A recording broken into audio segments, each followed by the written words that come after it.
by like just screaming all in unison. He's got sleepy Just eyes. 1, 2, 3, scream.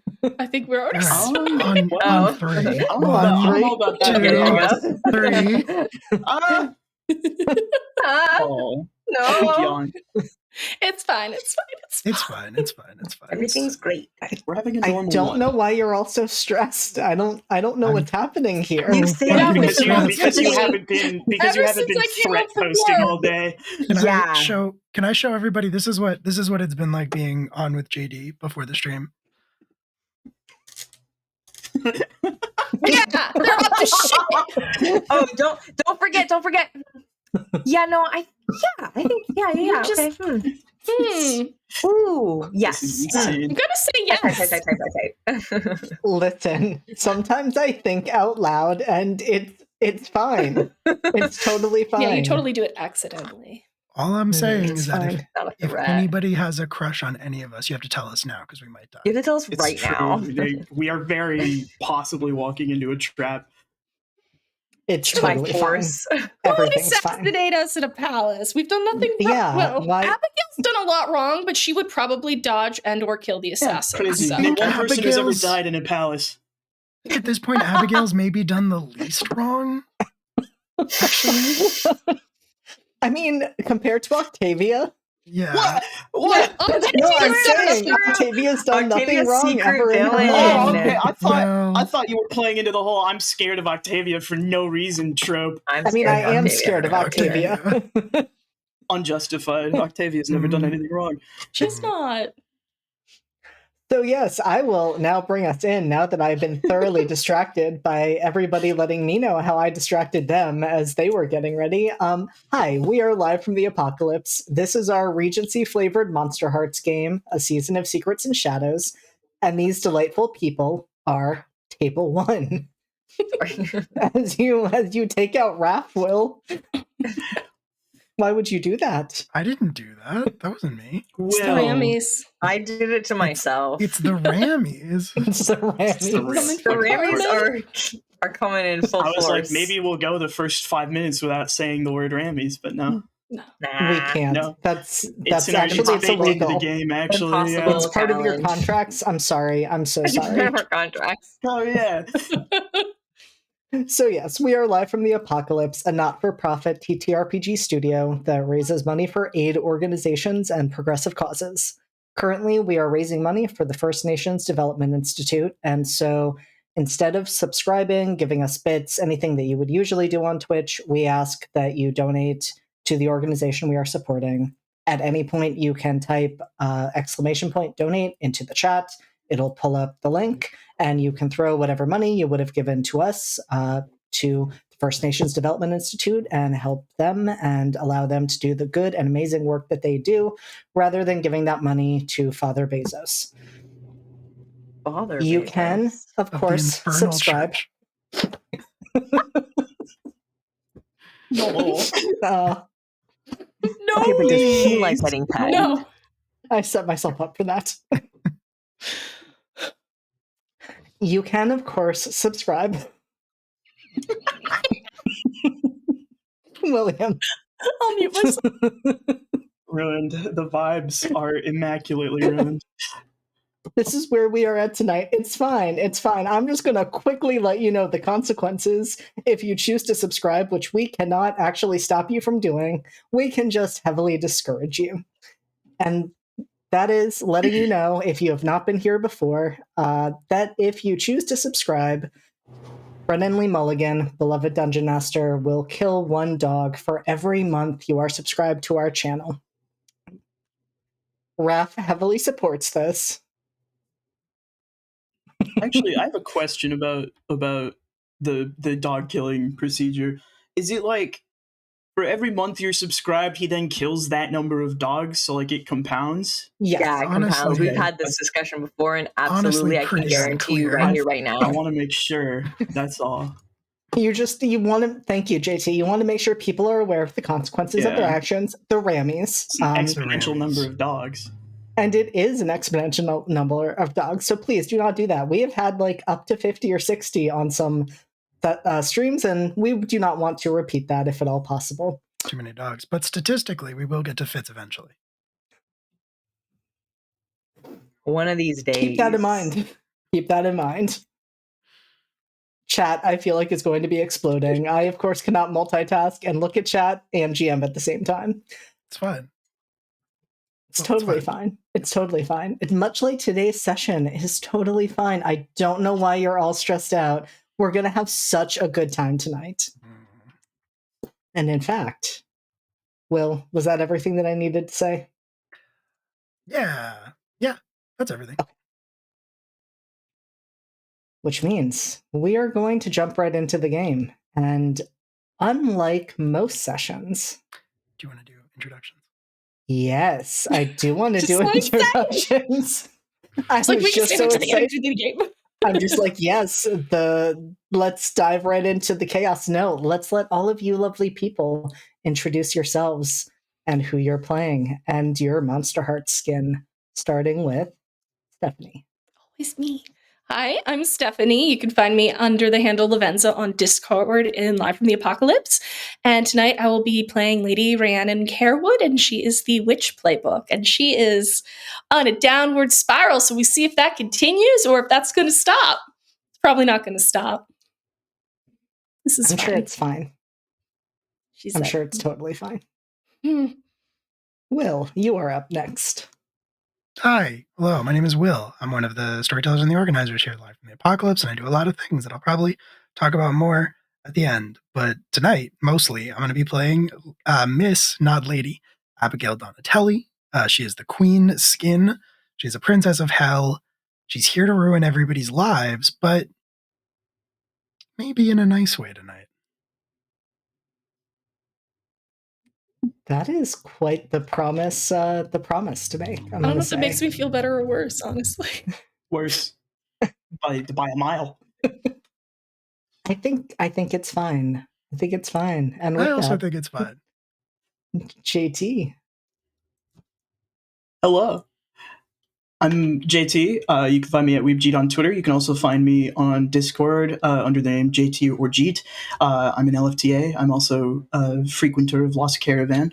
Tonight I'm playing Lady Octavia Frostpin of the Winter Court, who is using the Fae skin for Monsterhearts 2.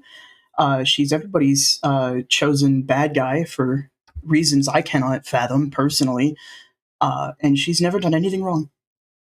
No, she has never done anything wrong ever in her life, and we know this, and we love her. And I say we, but I don't know if I can actually say we. I love her.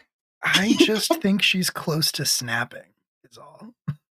She hasn't done anything wrong yet. Yeah. You met her once.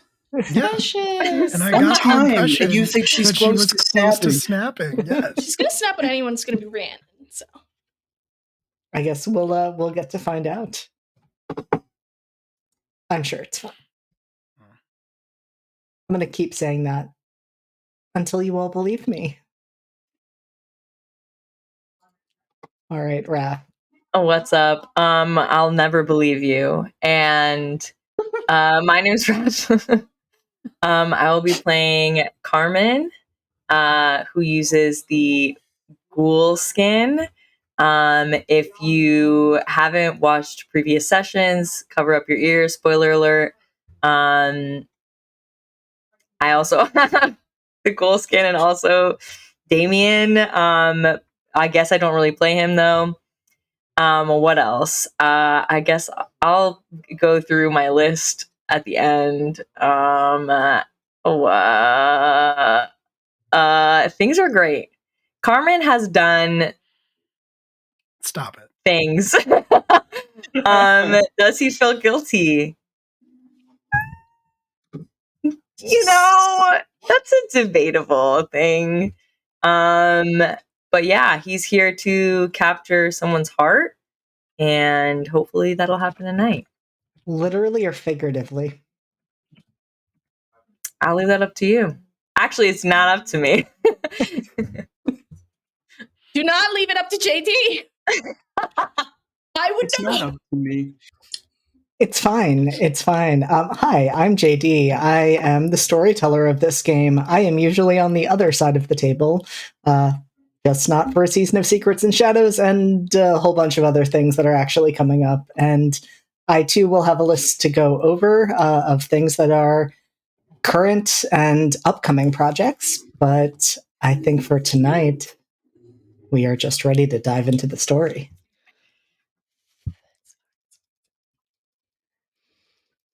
And so, the last time the five of us were here together, you you were all attending a funeral for Prince Reynard of the Winter Court. Show some respect for the dead, Rhiannon. She did! She was crying at the funeral. Respectful. Respectfully. Tears of joy.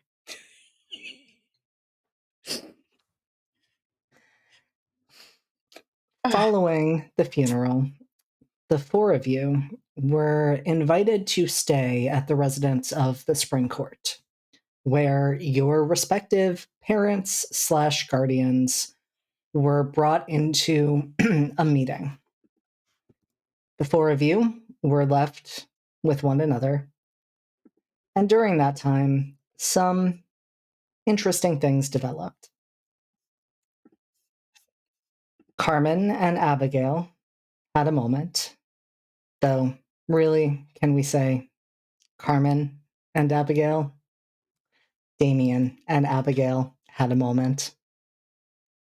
And in the process, Carmen saw a vision of their death, as well as a vision of a much younger Abigail Donatelli. Meanwhile, the tension between Octavia and Rhiannon was so thick that it could be cut with a knife quite easily.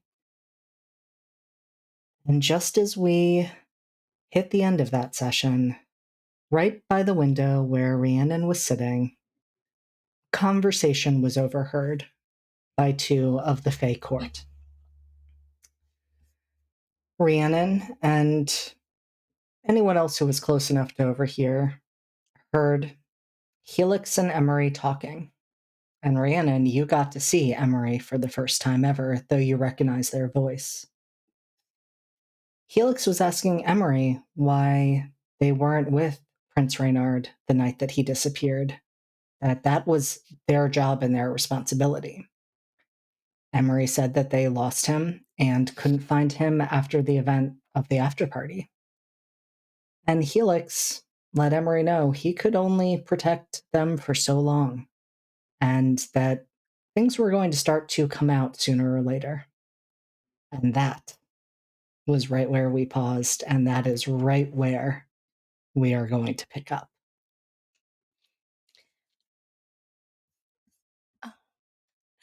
I'm just going to make a quick roll for cool. I would love that for you. That's a 4 because I have a -1 to cold. So now I do not keep my composure. Awesome. So Rhiannon, Incredible. we love that.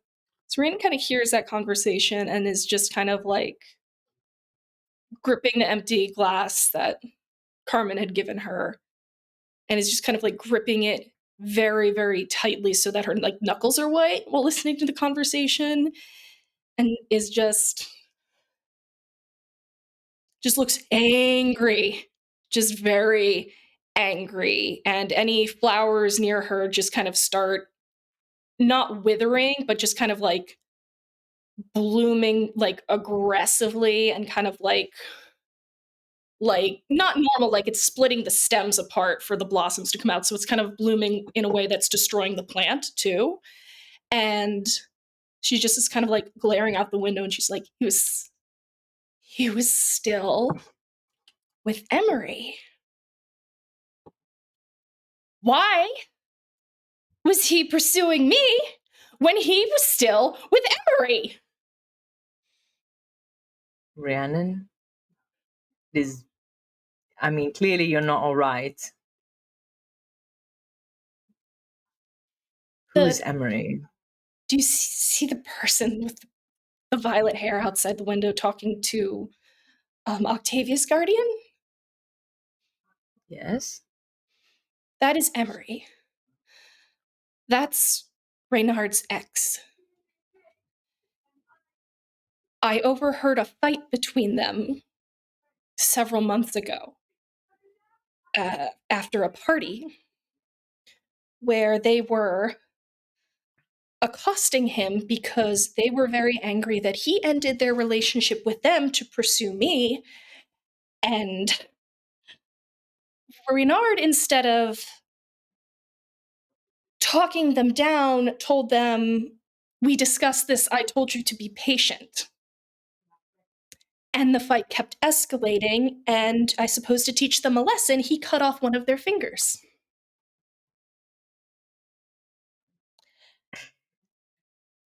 And they were still with him. So it sounds like at the end of the day, you owe nothing to Reynard, for no promise was made. I don't know Because he what couldn't keep an original one. it sounded like. I don't know when they broke up, if it was as soon as he started courting me or right before, but clearly they thought there were promises made, and Reynard, he didn't tell them it was over, he just said to be patient and wait. So he was going to marry me and still be in a relationship with them? And I was supposed to be fine with that? You want me to Rhiannon, find out? You're clearly very upset, and I'm sorry that you're dealing with this news. And I don't mean to be inconsiderate at all. But doesn't this relieve you? You didn't marry, and now he can cause you no harm, nor can Emery. So it sounds like you're free. But if it is closure that you're after, I could find out for you. You don't need to do that.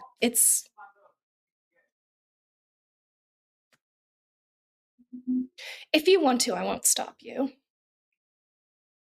I think Carmen looks over at Abigail. And almost I think he wants to like subtly nod. And just kind of like a gentle smile and a nod. Yeah, that's it. And as the two of you are having that brief moment of eye contact and exchange, I have to ask Octavia, what is Octavia's reaction to hearing this about her cousin and to hear about the reactions then to a member of your court? JD, I would love to tell you that, but if I recall correctly, Octavia had left the room to go for a brief walk. Oh, I thought she was Incredible. still That's true. there. Incredible. I love Yeah, it. The sexual tension was too much for Octavia. They had to get It out was of there. it was a funeral. Yeah, but in this room. Listen, I mean, in funerals this can be room. sexy. Yeah, listen. All those emotions? I Run will high. say, Octavia, if you are outside, you do likely hear Rhiannon's voice carry through the window. Do Emery and Helix hear it if they're still out there? Oh, yes. Oh, Love when I fail a roll. Oh, yes. You were not being subtle. You were No. not keeping your voice down. There was no so cool to be had. there Octavia was took no it with cool. her. Zero chill. Zero chill? Does Octavia see Helix and Emery under that window? Yes. They are both standing there looking up. I think she probably just. The stairs have certainly iced over at the shouting, and it's obviously the content of the shouting, and it's just going to clear her throat. Helix? Emery? Is that true?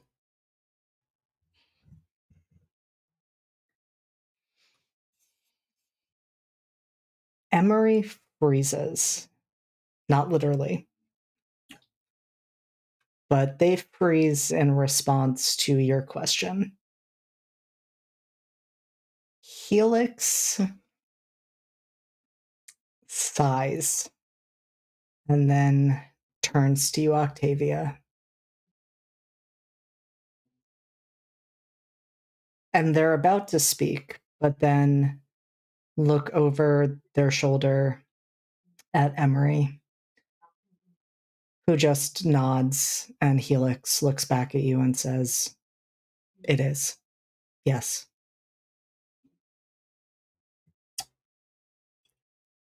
Octavia nods at this and just as fast as she can manage without appearing horrendously improper to any servants in the garden, will sprint into the garden. She's going to go look for a source of water somewhere. We will follow Octavia in just a moment. But before that, a return to the room and this moment between Abigail and Carmen. How does Abigail respond to Carmen's look and nod? I think she will quickly roll her eyes at him. And then she will say, of course, what you do with that knowledge, whether you want satisfaction, is a different matter entirely. No, you've never been the vengeance type, Rhiannon, but times do change. I had a lot of time to myself over the winter to think about things. He had the relationship with Emery first. One could argue Emery would be the one entitled to some form of vengeance, though it would be against Reynard. And honestly,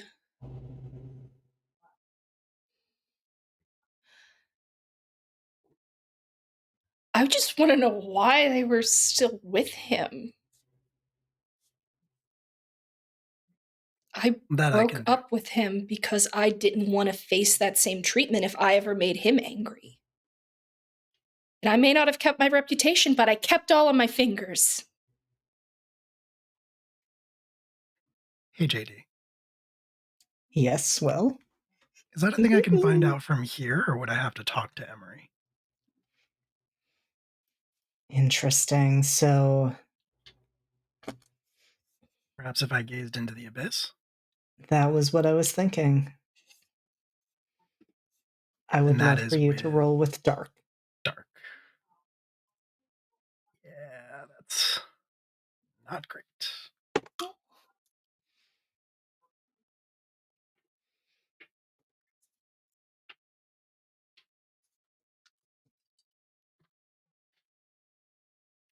Nope, that's a 4.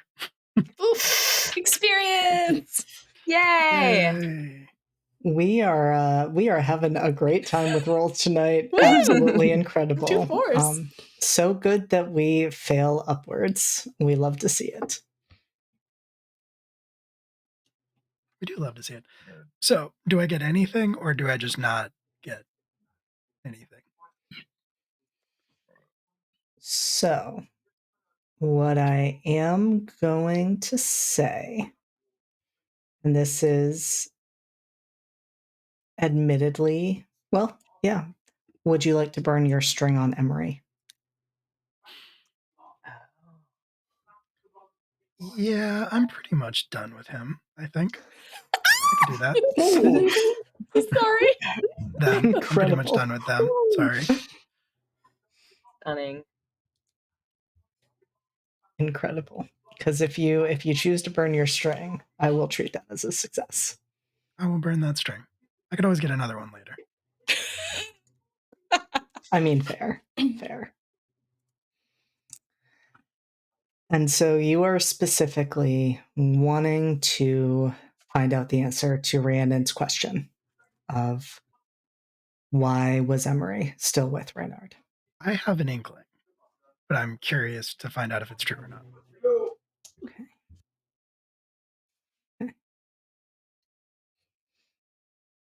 And so with that, Abigail, what does it look like when Abigail gazes into the abyss? I think so her eyes are normally black with red irises. And I think when she gazes into the abyss, the black inkiness kind of spreads to cover the irises as well. So her eyes just go solid black. And it's almost like a camera aperture, the way that it sort of like spins in. And I think that's really the only noticeable thing. There might be kind of a sharp intake of breath, but that's about it. Her posture straightens a little bit.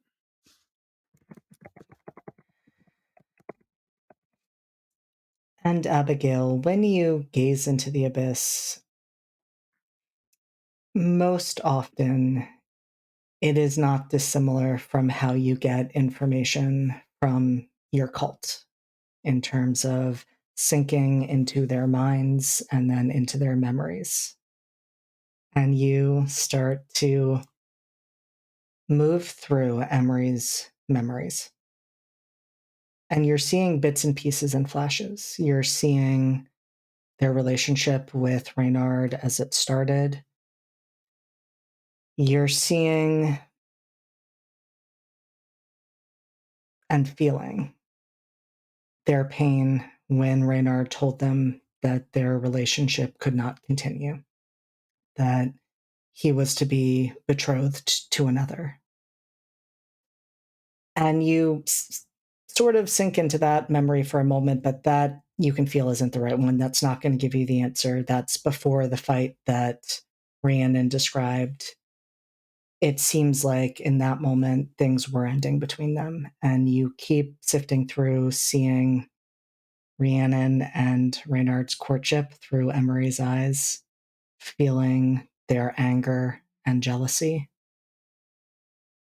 And then you settle on a memory that, based on kind of what you're getting chronologically, would be in the midst of Rhiannon's courtship with Reynard. And it gives you, that one feels a little more relevant because it's the moment that Rhiannon described. It's the fight that the two of them were having. And in that moment, you get a piece of information that was not said out loud.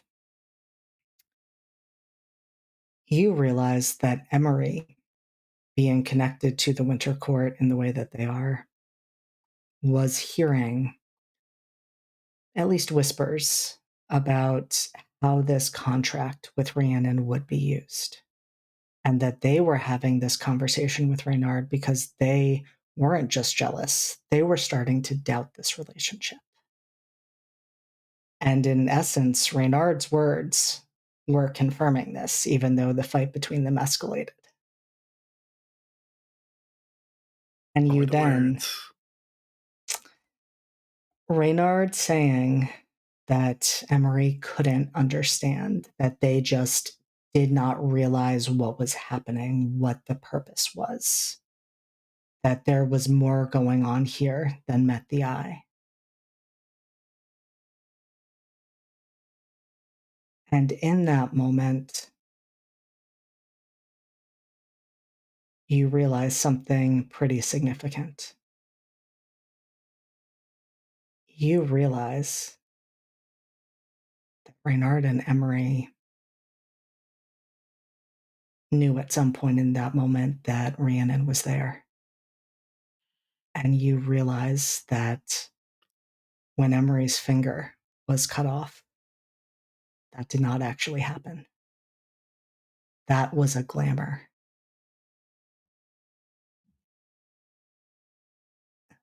Which Rhiannon never would have known because the only thing they took was the ring. Okay. Interesting. Just to make sure I understand. So Emery getting their finger cut off was just purely to trick Rhiannon. Mm-hmm. Was the entire argument fake? No. Okay. Just the finger getting cut off. Just the finger getting cut off. Can I ask a follow-up question? Yes. Can I tell why Emery was being so weird when I talked to them at the garden party if their finger didn't actually get cut off? Yes. In fact, you're going to be able to move to another memory, which is going to give you a few more of those answers. Another memory?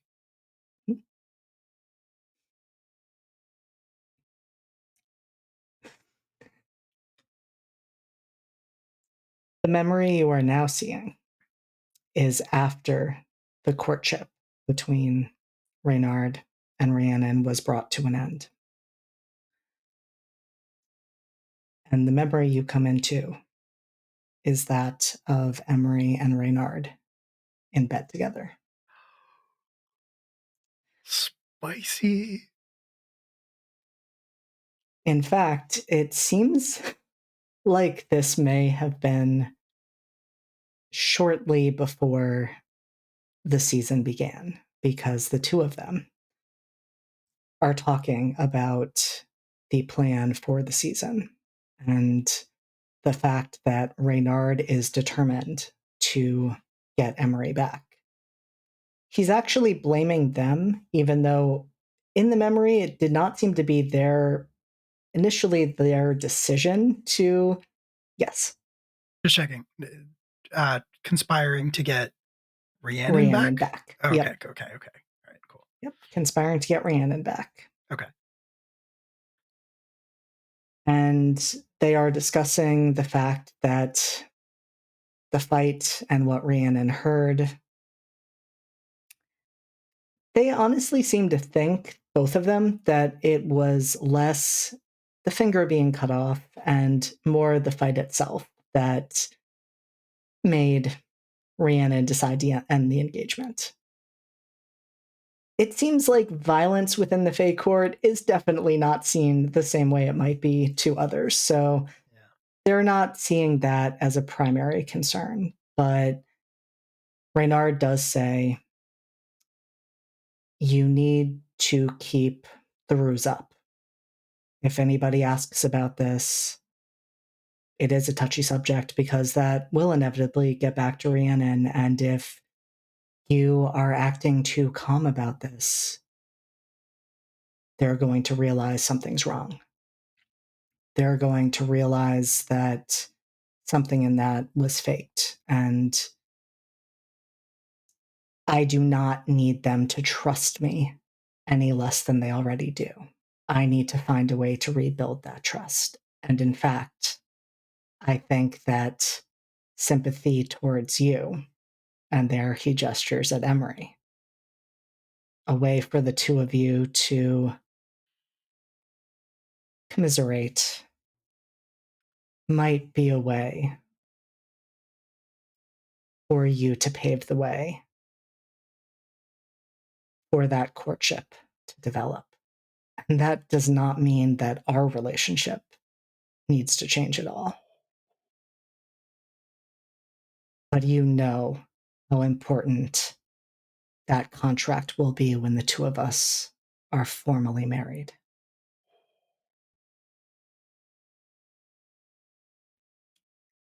And that is the last bit of what you see of that piece. So, again, I'm an idiot. But Emery was supposed to try to be besties with Rhiannon, Mm-hmm. and that was how Reynard was going to get Rhiannon back. I mean, Reynard was putting a lot of different options yeah. out there, but Okay. that was one. Okay. And I don't know specifically what their plans were. I just know that they needed Rhiannon for it. Okay. And you do get the feeling as you are in the midst of Emery's memories Mm. that they did not know the specifics. All they knew was that whatever contract this would be powerful. And Okay.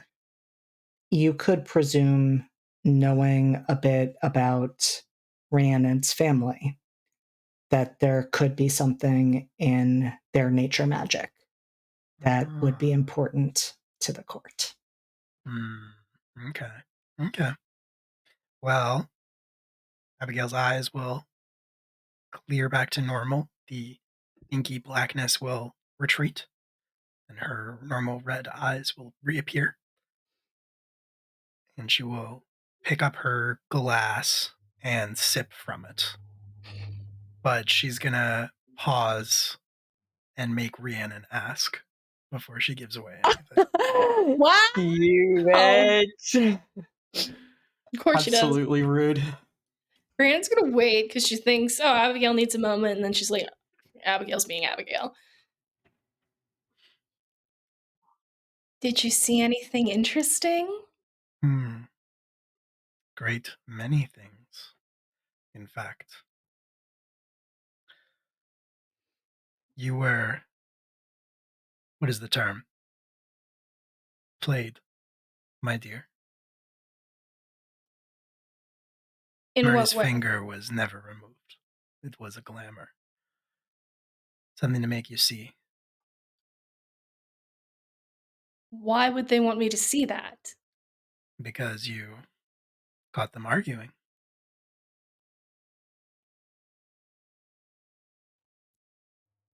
You So they needed realized I was there.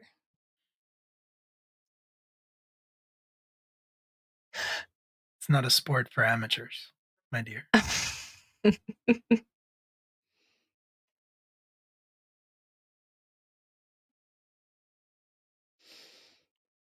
Were you able to glean what the purpose of this game was? Your marriage contract, whatever is entailed inside of it, deeply valuable to the Winter Court. And presumably to your father as well. I was going to say, Presumably. Rhiannon, your father was he was negotiating on your behalf. You do know that. Like, was the contract written down anywhere in preparation? Not yet. Not that you saw. The intent was that Emery would befriend you this season based on your shared experiences with the prince. Maybe garner some sympathy. And then wean you back into his good graces.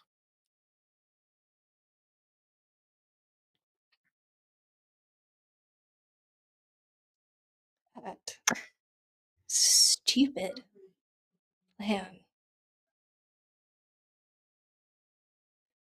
You've been most helpful, Abigail. As always, you are quite skilled at what you do. I would do anything for my friends. Rhiannon does kind of hesitate a moment at that. I think Carmen jokes a little bit. Definite I was side going to eye ask if that there. was in character. That was not, but it is now. If I look out the window, are Emery and Helix still out there? They are not. No.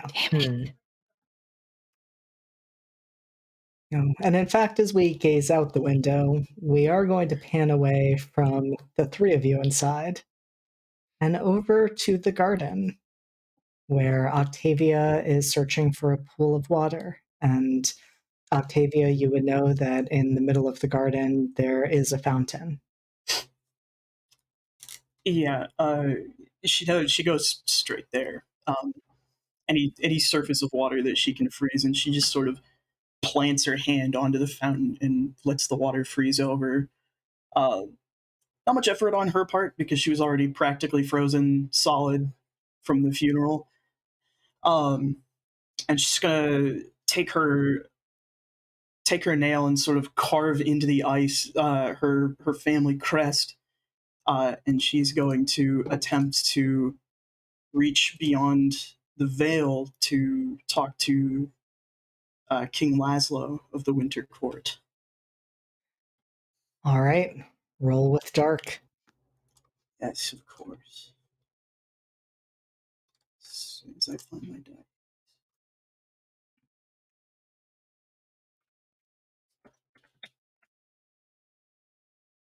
With dark. She's a +1 to that, so it's 8 total. That is my favorite result. I love to see that. That Yeah. makes me very happy. Thank you, Dice, for allowing us to tell this story. Thank you, Dice. And so, with that, you are gazing into the ice in which you have etched the sigil, the crest. And there's a moment where you do not think you are going to get a response. And that does not entirely surprise you because it strikes you in that moment, Octavia, King Laszlo is mourning his dead son. And perhaps he is not willing to answer. But a moment or so goes by, and then the ice starts to crack and split apart.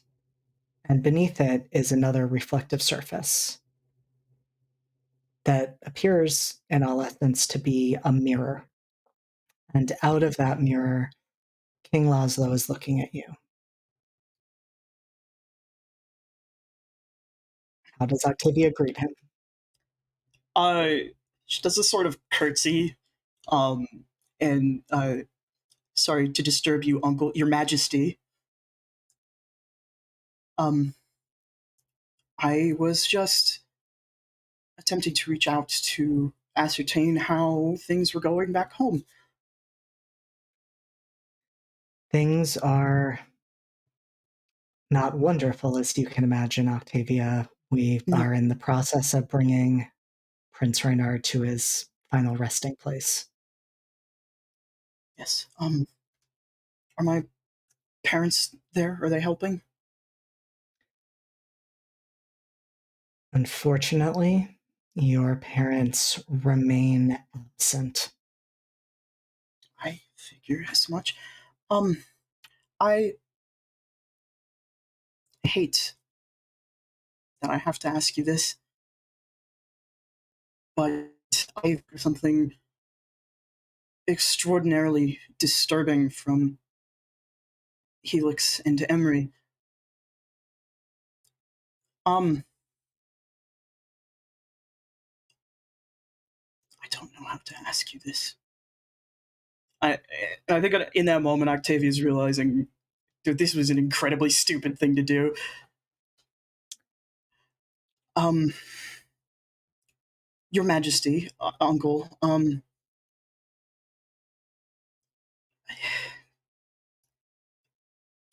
is it true? Is what true, Octavia? Was my cousin, the prince, involved in an illicit affair?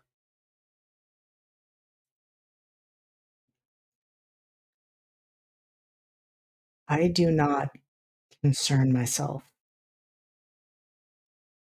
with any affairs that my children might dally in. But he was engaged to Lady Rhiannon. That is, that's a promise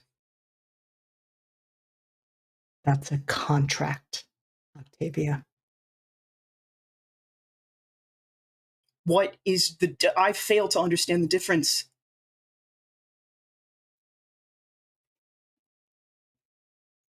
Octavia, you have been so far removed from the heart of the Winter Court that there is no way that you could understand.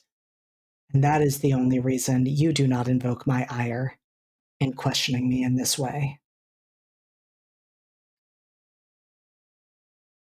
This is not unusual for how things work within our or many of the Fey courts.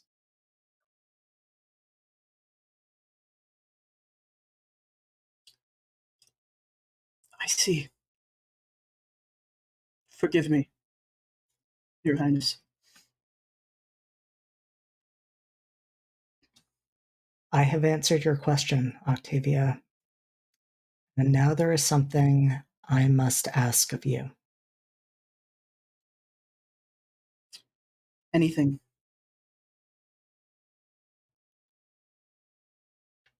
When it is discovered who did this to my son, you will bring them to the Winter Court. And you will escort them yourself.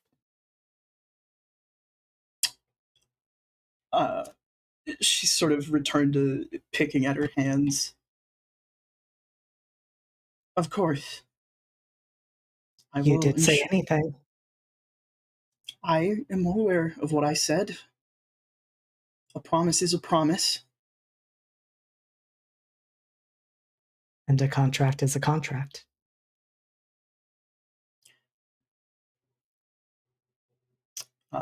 She will sort of curtsy and wait for the mirror to turn itself off, because she doesn't know how to do that. And the mirror does not fade out exactly. What you actually see is King Laszlo blow a breath of frigid air, and the ice that was there previously that had shattered apart just redevelops until the water is once again solid ice and you can no longer see your uncle. She sort of collapses down to no longer standing and just kind of bangs her fist on the ice before standing to recompose herself and heading to return to her room.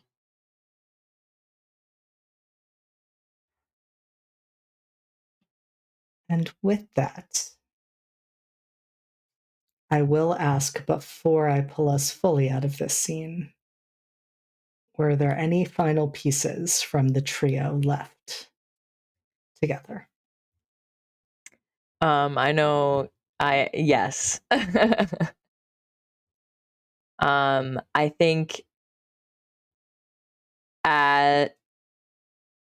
think perhaps when Abigail was doing her internal search, I don't know how long that took. I'm assuming it wasn't like a blink. You can correct me if I'm wrong. But while that was going on, I think Carmen turns to just like plucks one of the like dying but blooming flowers from one of the many bouquets in the palace, and turns to Rhiannon and says, all things considered,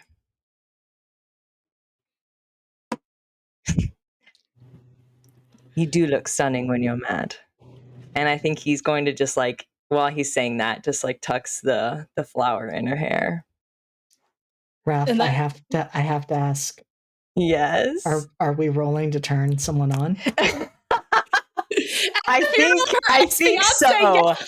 I think yes. Mostly because Carmen is living right now. Yeah, what do I roll? Okay. Roll with hot. With hot? Okay, shit. I have to look at my character sheet. Hold on. I don't know what my hot is. Probably not good. Oh, Oh, it's not? It's bad. You know, a boy can dream. Okay. Well, not horrible. okay. It's an 8. Damien got all the hot. Yeah, Oh, that to is be true. fair, Damien was the more attractive brother. But Carmen famously not true. I got an 8. You know what? That is a success. It So is. that is incredible, especially with some of the dice rolls we've had tonight. So Yeah. on a 7 to 9, you have the choice, Rhiannon. Do you give Carmen a string on you? Or do you give yourself to them, promise them something you think they want, or get embarrassed and act awkward? This is so hard.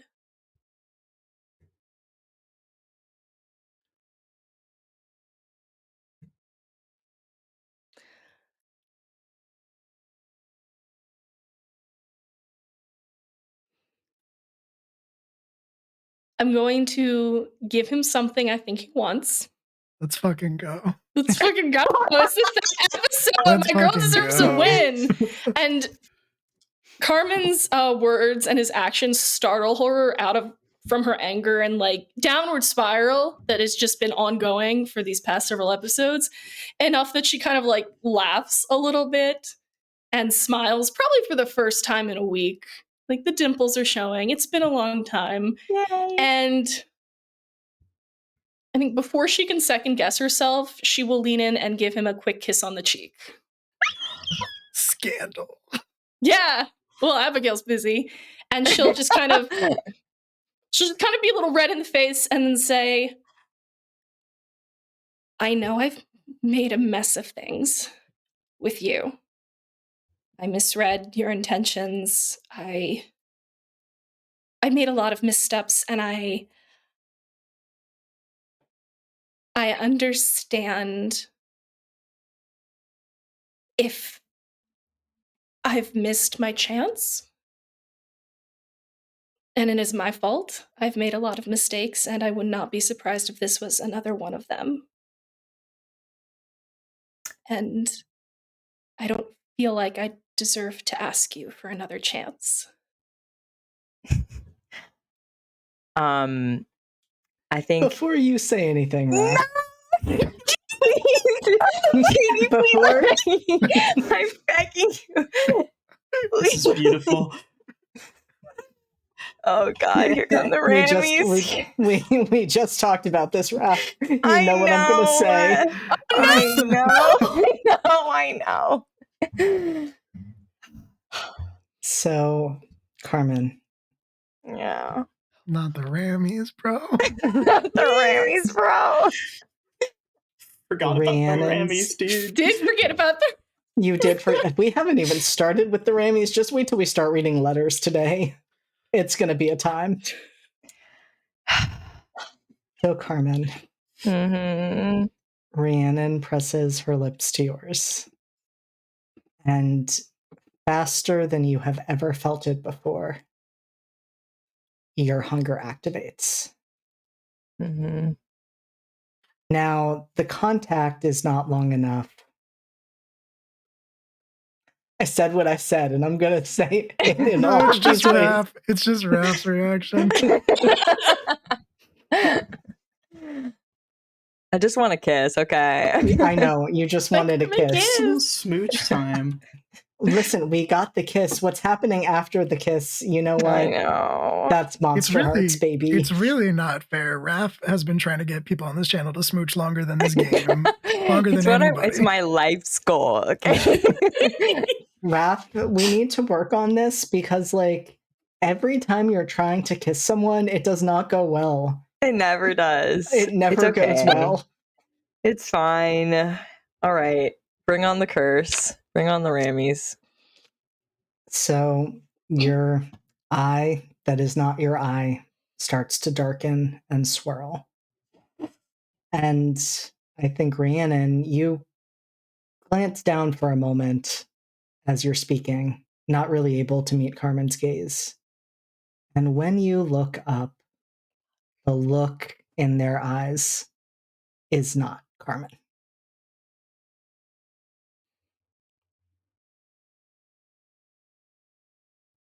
Do I recognize the look? No. No.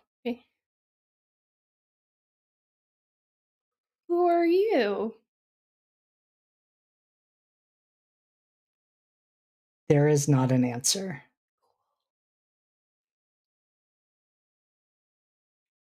How does Carmen feel about this? I was about to ask if I could say anything. I think Carmen went from the highest of highs to the lowest of lows so fast. Whiplash like a crazy person. I think as soon as he realizes what's happening and because usually it's like a slow sink into the abyss. But this time it's like he just stepped into a hole and it was just immediately dark. I think Carmen is panicking a little bit. I think he doesn't know if Damien can hear him, but he's trying to argue with him. What is Carmen saying? I think Carmen is just existing in the darkness. I don't think he has like a physical being in when he's in there. So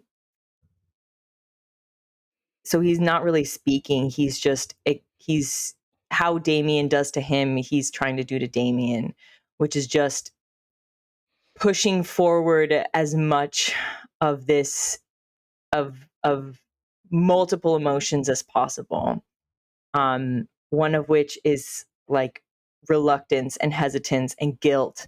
And I think with that, he's trying to say, if he could speak, I guess, he says, please, brother, I let you feast as much as you please. You can have anyone, but you cannot have her.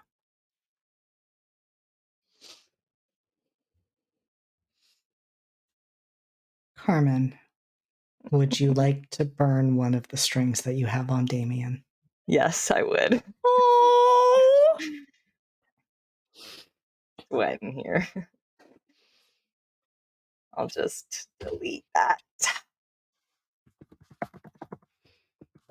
Because you can feel Damien's anger. You've never done this to him before. You've never told him no. And he does not want to listen to that. But when you burn that string, it surprises you and you feel something fracture just slightly in your relationship with Damien as you effectively yank him back down. God. No! Oh, God. I think when Carmen does come back, he's shaking, and he just looks at Rhiannon and says, thank you. And I'm so sorry. Carmen, who was that? You deserve to know the truth. I think Carmen kind of glances at Abigail and says, now is not the time, but I promise I will tell you everything. Okay. And that is 100% when Abigail. I was going to say, Abigail, Don't before the be- trance breaks, Abigail says, I can't hear you. Don't mind me. Brilliant. Just like radio interference. But then the trance will clear. Mm. Right. And so we are going to draw back from this beautiful moment that everyone is having at the current residence of the Spring Court. Great funeral. Honestly, A+ funeral. It feels weird to grade a funeral. Somebody's dead. 10 out of 10. Somebody died. R.I.P. No. Rest in peace. Snacks for fire though. Listen, as far as Abigail's concerned, we're all besties now. We're best friends. We're all best friends. So, Which will make sense when you receive that invitation to the palace, because of course you will, because you're besties. It's fine. because we're besties, that's what I'm saying. So I think we are going to start. It's so hard because there's so much spiciness, but I think we are actually going to start with you, Abigail. Yeah, that's fair. I got a couple letters. You do, and you also have a box. And Do we have will a get to box. that box. Do have a box. Okay. So the first letter, which I think would have arrived probably before the funeral, I think, and it comes in a plain envelope. It is sealed with unpressed wax, very unassuming except for its method of delivery, which is via palace courier, and it is addressed to Miss Abigail Donatelli, and it reads, Miss Donatelli, I do apologize that in the excitement of the captain and Mr. Black's event that we did not find opportunity for introduction. Your words, while very kind, do ring quite true indeed. I find I am a painter because I am an admirer at heart. It is not my goal to be seen, but rather to bear witness to the beauties of life. And your way of glittering in the darkness has far from escaped my eye. Though it is not my goal necessarily to be seen, it is also not my intent to hide. I should be honored to accept commission of a portrait, should it come with the guarantee of that introduction we have been so sorely lacking. Should it please you and our busy season schedules, it would be my pleasure to extend an invitation to my studio at the palace for an afternoon. Perhaps over tea and paints, we shall see that the darkness is not the only place you shine. Most hopefully, Miss Elise Clarendon.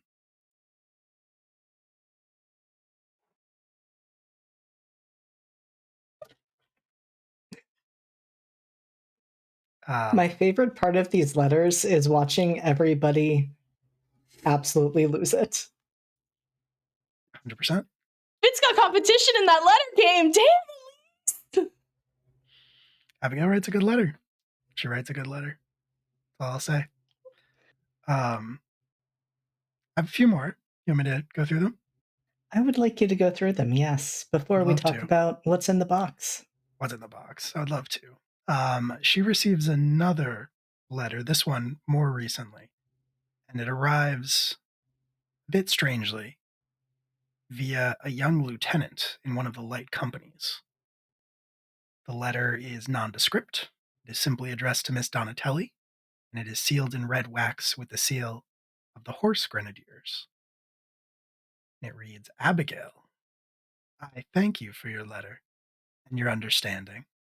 I think you and I have been forced to wear masks for so long they have become more comfortable than our own faces. Our new situation is a matter of conscience. Although the masks are necessary, I have little stomach for them. You did not deserve your treatment at my hands, and although it is uncomfortable to stand so vulnerable in front of another who holds the power to destroy you in their hand, I believe that we see one another plainly. It is refreshing. There's only one other in my life who has seen past the layers, and they are more dear to me than oxygen. Their safety and happiness my only desire. Your situation, while clearer, remains complicated, as is my own. Yet your words of daggers may provide us the solution to the Gordian knots in which we are bound. I accept your offer to find another in which to sheath our pain and anger.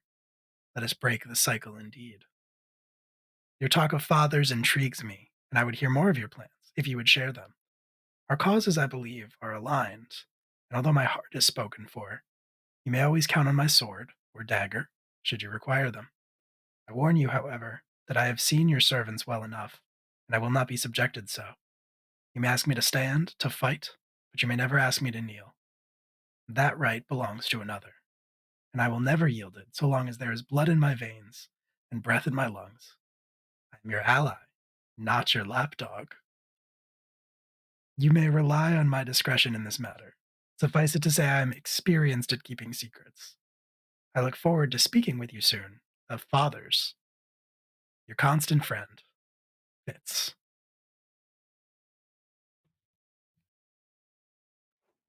Incredible.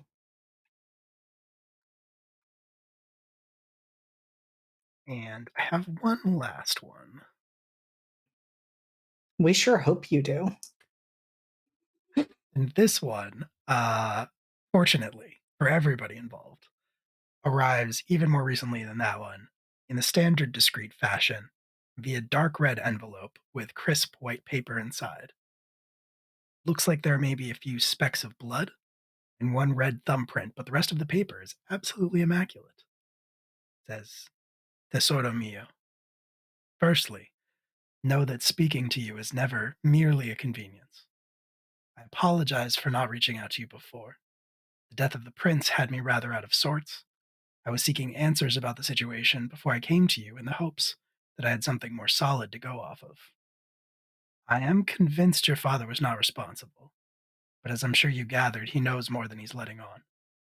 I'm not connected to you or your father publicly, but the right sniff could send us out, and we could all be in trouble. You and I have worked so hard, put so many things in place, to hope to have a chance for it to just be us. I don't want that to fall apart because of some twisted scheme that neither one of us is in control of. I have a dinner with the Connollys this evening. I intend to speak with them at some point and see if I might learn something useful for us. Until then, included in this letter is a token of my affection.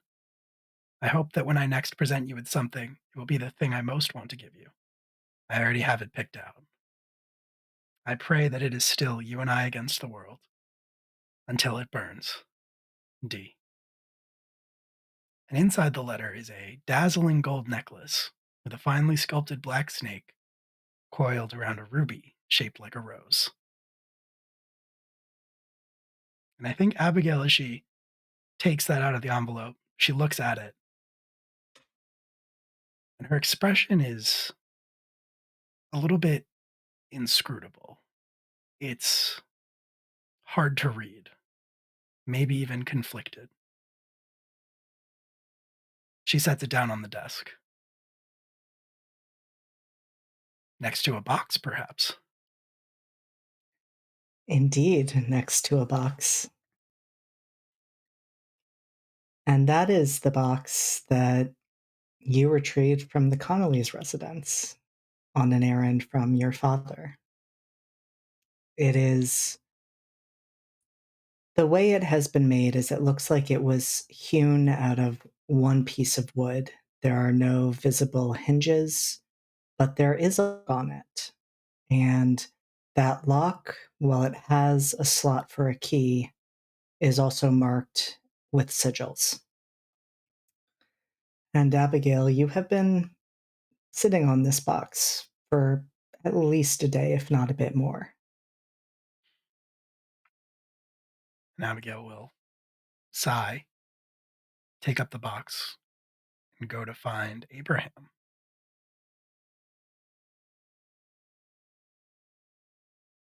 And you find Abraham where you often do, in his study. The door is closed. Do you knock before entering, or just walk in? She would knock.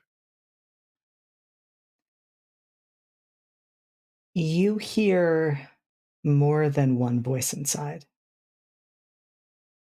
And there's then a moment of silence following your knock before your father calls out and says, "Come in, Abigail." She'll open the door, and she will walk in, the box in hand. And your father is standing in front of the fireplace. Sitting in a chair is Father Ashley Donovan of the Infernal Church. He's sitting there with his legs crossed, looking quite at ease and quite at home, his red hair cascading over his shoulders.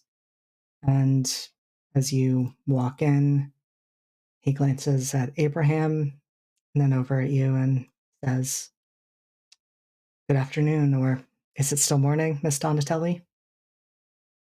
It is still morning, Father. A beautiful one at that.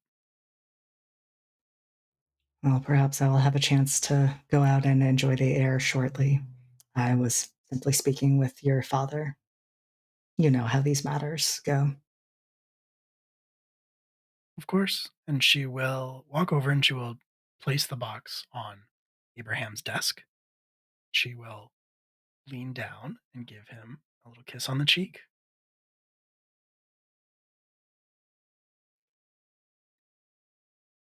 He never gives you much of a read on what he's thinking or feeling, but he does nod and say, "Well, I was hoping that it would be here sooner. I appreciate you retrieving that for me." Of course. I only want to help. And so you have. Perhaps there's more I could do. Perhaps I could remain and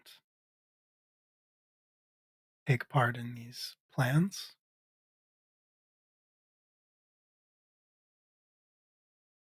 Abigail, we've talked about this.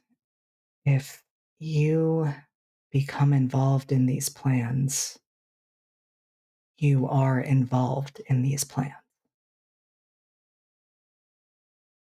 I know this, of course, but aren't I already? Not in the way you would be, and I do not want anything to happen to you.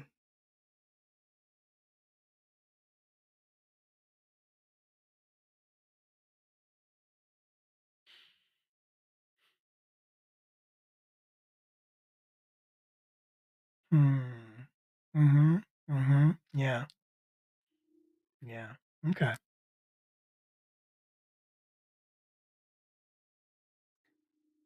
Would you like to roll to manipulate an NPC? I was thinking about that. I think I would. I can't. I don't know that I can't. I was gonna ask what's in the box, but I can't. I don't think I should do that while the priest is here. So yes, I will try to manipulate an NPC. That's with hot. It is with hot, and we are going to make it clear you are not rolling to seduce your father. Correct. Correct. Yes. No, very much like batting the eyelashes, playing the dutiful daughter. Currently. Yes. Good news. I got an 8. That is definitely good news. We love to see it. And so, how are you going to manipulate Abraham? she is going to be very earnest, and she is going to say, and she's going to put on the sad eyes. And she's going to say, I don't think you know what it's like out there. Since the prince died and the way in which the prince died, the way that people look at me, the way that they treat me, they know I am your daughter. I can't hide that. They already treat me like I know everything. I don't. I don't know anything.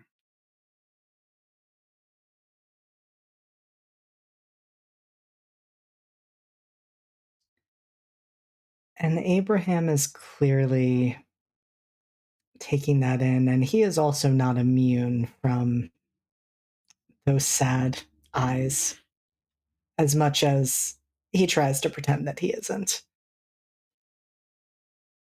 And you also get a perhaps unexpected assist from Father Donovan, who looks over at Abraham and says, Abraham, she makes a good point. What would be the harm in telling her?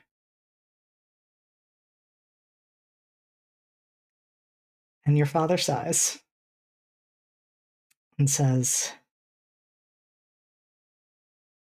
there is so much more than I can tell you in a single moment, Abigail. But the first thing that you should know, and it is the question that you asked me after the prince's body was found, you asked me if I had anything to do with it. And I told you that I did not. And that is the truth. We do not know for certain who is responsible. We are aiming to be absolutely certain of that before we take action, but even before the prince was killed, there were rumblings that attention was going to be focused on, well, the infernal church and on us in the hopes of starting a conflict. We have been doing everything we can to gather information about who the key players in this are. And staying a step ahead of them, we of course failed with that when it came to Prince Reynard's murder.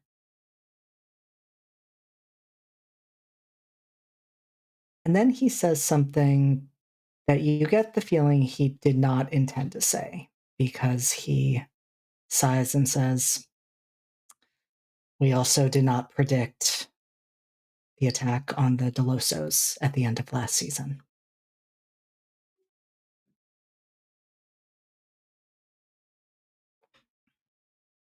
But they have nothing to do with us. Do they?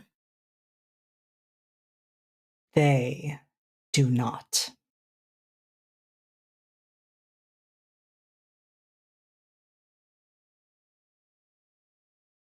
Hmm. Okay. Okay.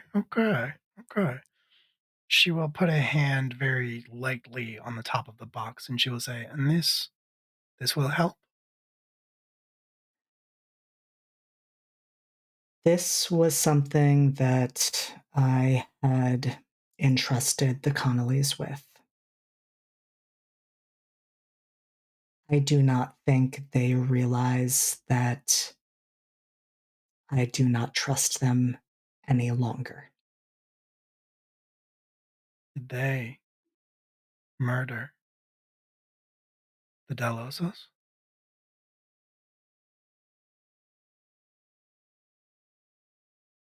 I do not believe that they would have drawn blood themselves. But yes, I do believe that they were involved.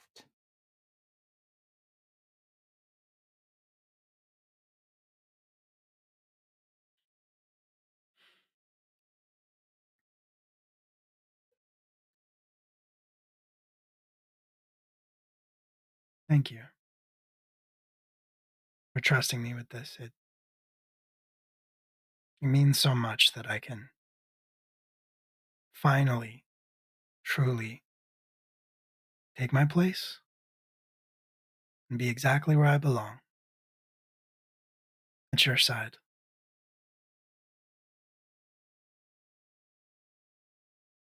And he nods. He looks as pleased as your father ever looks. There is a certain approval that Abigail rarely receives, but it is there in this moment. Although he does say,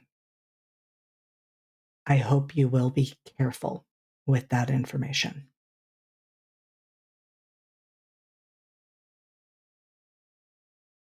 I always am. Information is it's like a glass. Fragile if handled poorly, and sharp when dropped.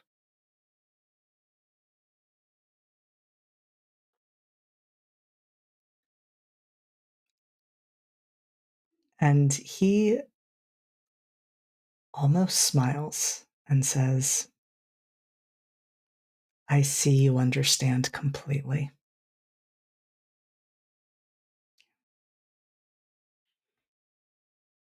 Well, I'll leave you two to your schemes. And they both make their pleasantries and goodbyes as you step out. And I think, well, this may not be fully in order of how events transpire. We are going to move over to Carmen in this moment.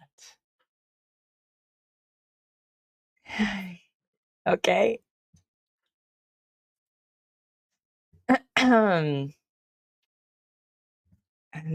Carmen, Mm-hmm. first let me ask you, how many letters do you have? I have one. That's what I thought. Mm-hmm.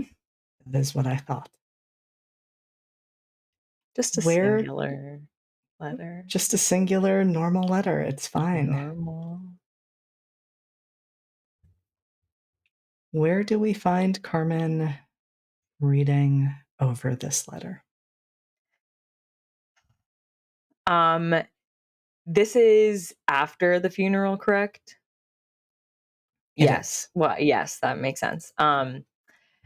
It is, I will say it is probably the morning before you plan to meet a certain someone at the graveyard that night. Okay. Interesting. Okay. It's the morning of. I think Carmen is currently having breakfast in his separate dining area. He does not really share common areas with his parents anymore, per their kind of choice. They don't really feel comfortable near him. So I think he has a kennel, yes. I think he purposefully doesn't want to be around others in the morning either. So I think he just kind of walks in kind of rudely on his parents having their breakfast, serves himself a plate, and just walks a couple of rooms down. And I think he'll go to the library, like the house library, where it's a little bit quiet and there's some more private corners by a large window, where he can kind of look out and sit in a comfortable chair, have his food, and then and he pulls out the letter that he has yet to open. And I'll read that now. So in the following days of the funeral, Carmen would have found a letter tucked in the edge of his mirror, which he has pulled out now and is reading. It's written on plain paper in plain ink, and it reads, "This letter is for Damien.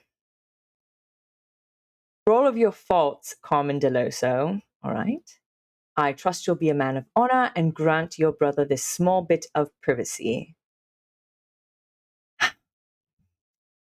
Carmen, I know you're still reading, you worm. I said it's for Damien." And I think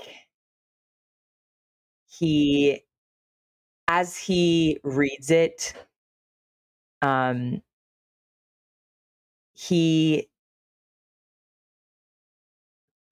he's trying to pull up the memories of that moment he had with Rhiannon, to try to bring Damien kind of forward, and give Damien like a little bit more of reach.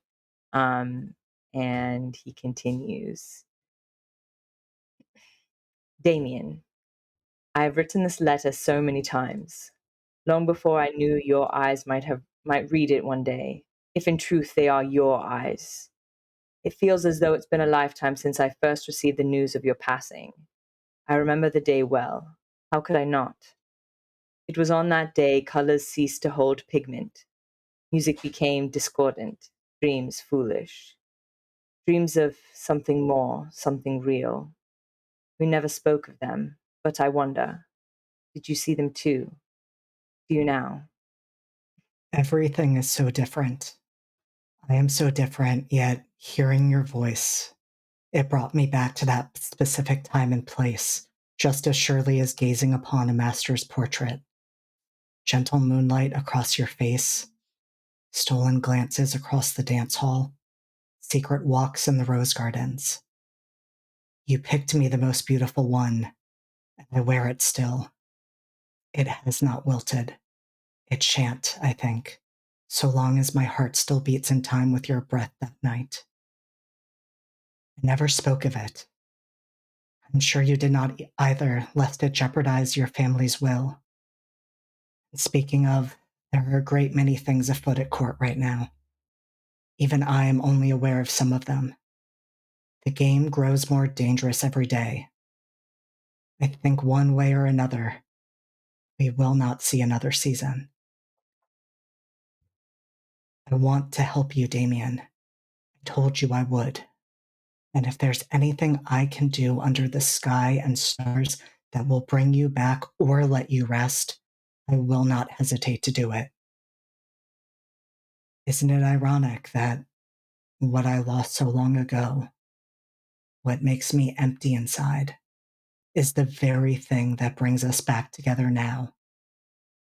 Against all odds, against time and space and death itself,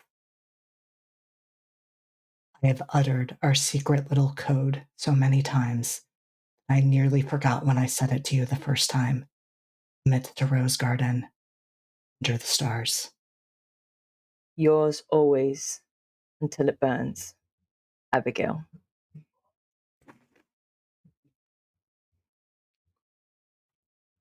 And that is where we are going to take our break for tonight. Oh, come on. We don't need to take a break. It's fine. It's fine. It's fine. Everything is fine. I legit cannot find my fan. I dropped it on that Renard reveal. It's fucking gone. I think it's under the sofa. Until it burns for someone else? Abigail. Well, clearly it's either going to be Abigail or Rhiannon who takes the pants off and finds out that. Yeah, Raph, Sex. which It's parts not going to be Octavia. Can you tell me which parts exactly from Damien Carmen has? Yeah. Okay. So you know his eye. Good to know his eye. You Yep. know, right thumb, right pointer finger, right middle finger, right ring finger, right pinky. And then left thumb, left pointer finger, left middle finger, left ring finger, left pinky. And then I thought you were just going to split up the hand. Like, he doesn't even get all the fingers on one hand. no, he has all the fingers. Not the hands, though. Not the hand, not the palms. Those are The yours. palms. Incredible. What is that? This is bad. Hey everyone, welcome back. Welcome back. We are fine. We are It's having normal a time. conversations. Normal. Having a Regular. great time. That doesn't even have water in it. I don't know what I'm doing anymore. I had to get my big jug because I was shaking and thirsty. Screaming and crying will dehydrate you. Mm-hmm. It's true. So yes, we are back after a pretty major reveal in that letter that Abigail wrote to Damien. And we're actually going to pan away from Carmen for the moment. We're going to move over to Octavia. And OMG. Hello. I think we're going to find her in her room. It's the day after the funeral. Mhm. You have not seen Helix since you encountered them outside with Emery.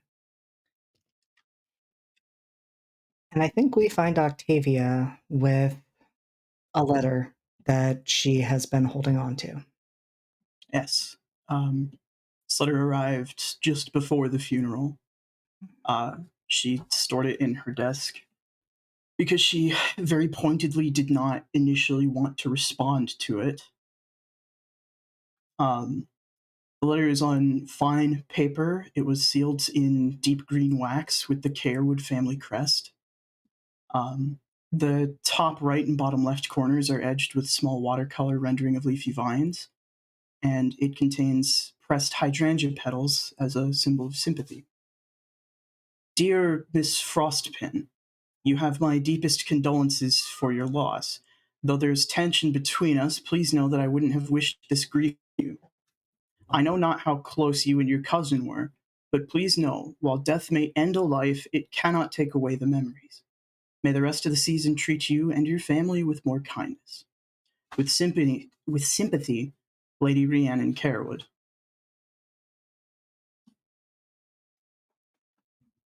What is Octavia thinking as they look over that letter?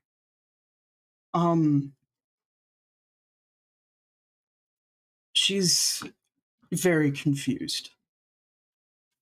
A lot of what she had been taught she thought was applicable as far as how engagements should be handled by the Fae was being taken out on Lady Rhiannon because that's what she'd been led to understand. And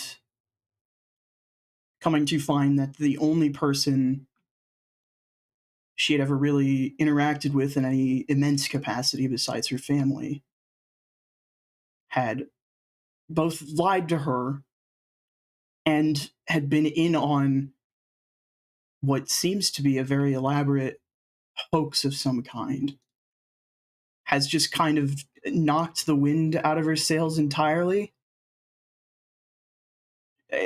She hasn't seen Helix, but she also has made a point of not going out and looking for them. She doesn't want to see anybody from her court right now. At some point or another after the funeral, she sent a letter out of pure impulse. Just thinking back on what she'd initially been sent here to do, which was re-enter society for the Frostpins, and she does still intend to do that, but this attempt to reach out is sort of just gnawing in the back of her mind while she attempts to parse everything she's just learned.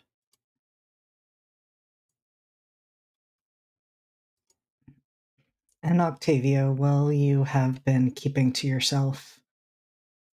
It is as you're reflecting on all of this that there comes a knock at your door. I think she slips on her gloves, her formal wear gloves that she uses to hide the ice on her hands, and goes to crack the door open. And Helix is standing there. They look somber, more so than they did even after Prince Reynard's death. And they simply say, "Good morning, Octavia."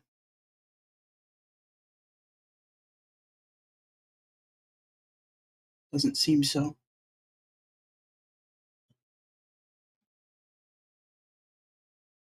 Are you willing to speak? That depends. Are you going to tell me the truth? I will tell you as much as I am permitted to tell you. Permitted by who?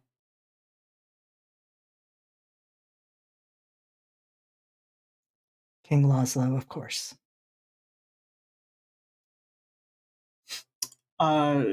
She sort of pauses at this and pulls the door open for them to enter her room.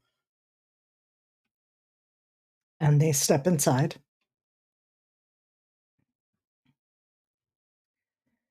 And give a beat or so of silence before asking, "What questions do you have, Octavia?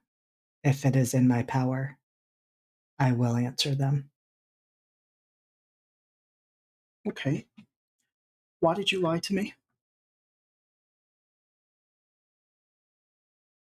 I hate to have to say this, but I would need you to be more specific.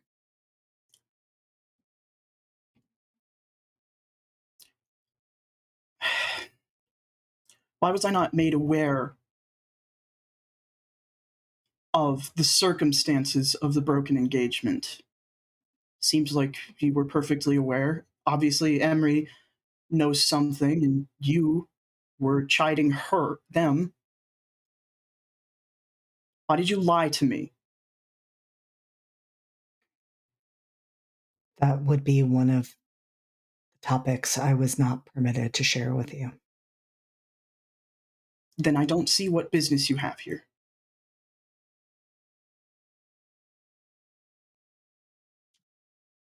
I understand that you are angry with me, Octavia. Angry is an understatement.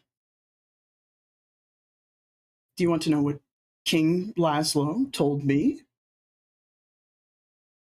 That he does not fret over the affairs of his children. Marriage is a contract. We don't break contracts. But I'm too naive to understand, aren't I? So, if Laszlo, King, Uncle, whatever he may be to me right now, has interest in forbidding you from sharing information, then he's lied to me as well. And quite frankly, I'd like to know what I'm doing here, what you're doing here.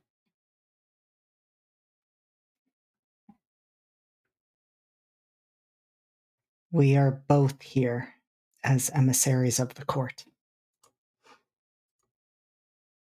I'm here as an emissary of the court. It seems as though you were here to play backup to backup to Emery.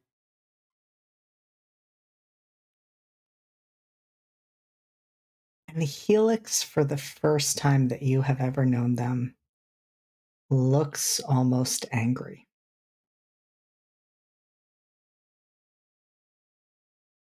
They just simply say, I could see how you would get that impression.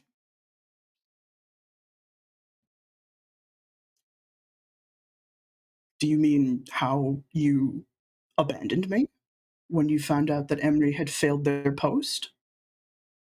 Or how you neglected to bring me in on the loop when I asked to help?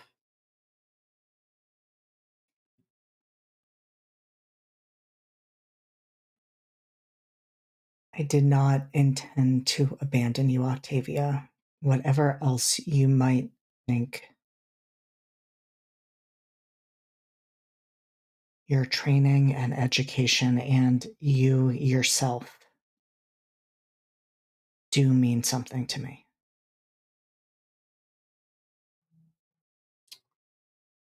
That sentiment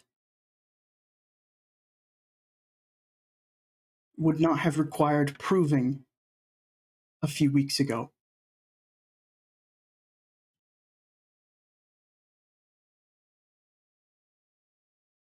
And what proof would you ask for now, Octavia?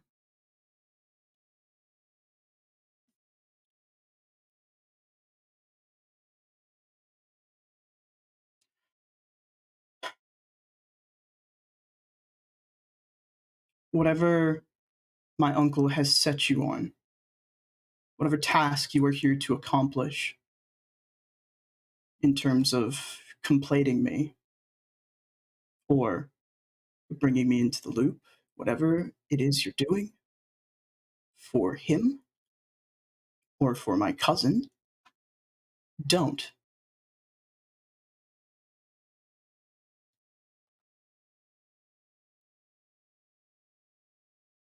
You would ask me to break an oath to the king.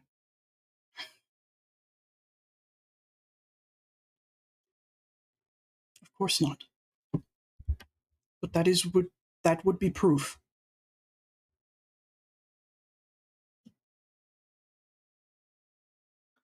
Until then, I ask that you leave me alone.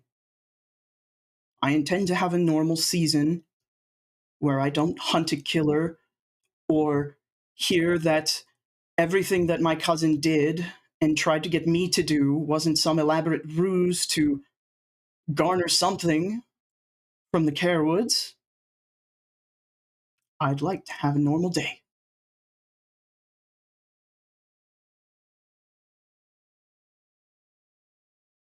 Octavia, I am going to have you roll to manipulate an NPC. Oh boy. Roll with hot. Well, I'm really good at that one. You are really good at that one.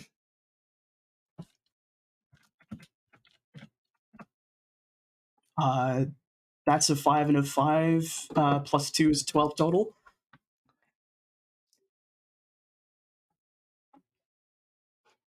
Incredible. And so the full effects of this will not happen in this moment, but Helix nods and says, I will give you the space that you ask for, and I will take your words about rebuilding trust under advisement.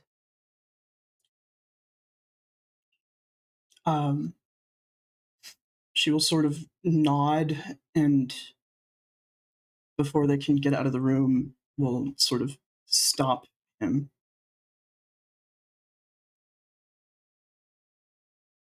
I imagine you can't tell anyone else the truth, but I'm not going to be stopped from doing so.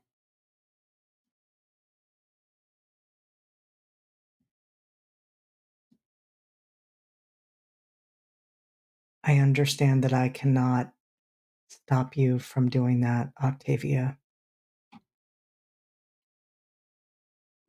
But I need you to understand that that may put you in danger. I suppose I am no different from Reynard, after all.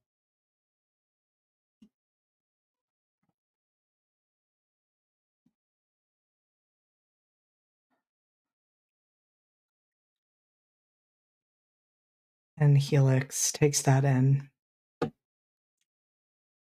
and then says,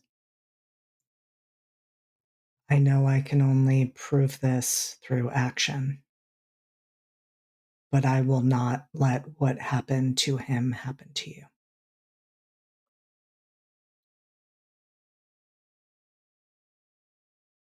She pauses,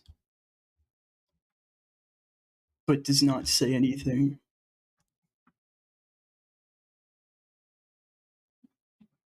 And Helix gives that a beat or two, and then they continue to make their way out of your room.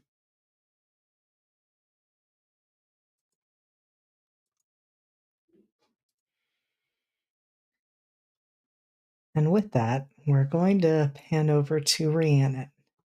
Now, first of all, Rhiannon, remind me how many letters you have. Just one. I cannot wait to hear it. Yeah. So this was delivered by a blushing servant girl, and it is a dark red envelope to Lady Carewood, and it smells of smoke and magnolia. And it reads, To the incomparable Lady Carewood, it most certainly has been an unexpected season. Thankfully, despite the tragedies the city has faced, I still find myself enamored and intrigued by this place. The beauty and horror live simultaneously in your London, and I would not see it be rid of me so quickly. I'm saddened to hear about Captain de Villiers and his change of heart, as you said. I completely understand postponing our gallery outing. Should you find yourself in better spirits, I would be happy to make myself available. To be graced by the vibrancy of your presence would be a balm in these strange times. And of course, it should be stated that if you are ever in need, you need only reach out. I am willing to do most anything for those I consider friends. With the deepest admiration, Dorian Black. It's very sweet. It is so sweet. Carmen, no. Carmen, please do Not not, the add list, another. not the list. Yes, I'm adding Dorian's to the list. Incredible. Rhiannon, out of curiosity, where are you sitting as you're reading this letter? At her writing desk in her room. What does that desk overlook? It overlooks the gardens of the backyard. That's interesting Is because as you're sitting there, something catches your eye. You see Noelle walking out from the house. It looks like she likely stepped out through the kitchen. And that doesn't strike you as odd. I mean, she is in and out all day throughout the day. And so I would say you're probably more idly watching as you see this, particularly because as you're noticing her moving across the window from what you can see, she's moving very purposefully. And it is almost at the point where she would be out of view. You might even have to lean a bit because you see her stop. That you see her and Miss Abigail Donatelli having a conversation. Fuck you. Rude! That all got noise gated. I don't know what you said. I said it was so rude. Noelle's literally the only person who has physically comforted Rhiannon. Oh my god. Betrayal. Nothing's changed.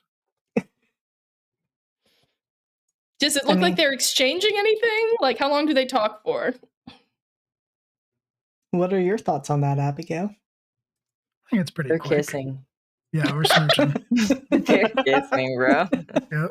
A lot of smooch in this episode. Finally. About time. No, I think it's a fairly quick exchange, but I think it's clear. I think it would have to be. I think Abigail would have to be being given something for her to be here in person. And I think if Rhiannon pays attention and looks out, she would see that when Noelle goes to hand something to Abigail, she like kneels as she does it and bows her head and offers it up. And you'd probably see Abigail roll her eyes and very quickly be like, just stand up. And then take whatever it is she's being offered. And basically, without another word to Noelle, turn and walk away. Cool. Awesome.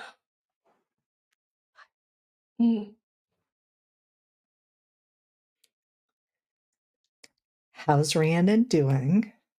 Rhiannon is feeling kind of distraught because, like I said, after her father locked her up for the winter without any heat or light source and left her alone for months, when she was finally allowed to move freely again, Noelle was the first one who actually hugged her and let her cry on her. So Rhiannon is feeling kind of distraught to think, was that all an act?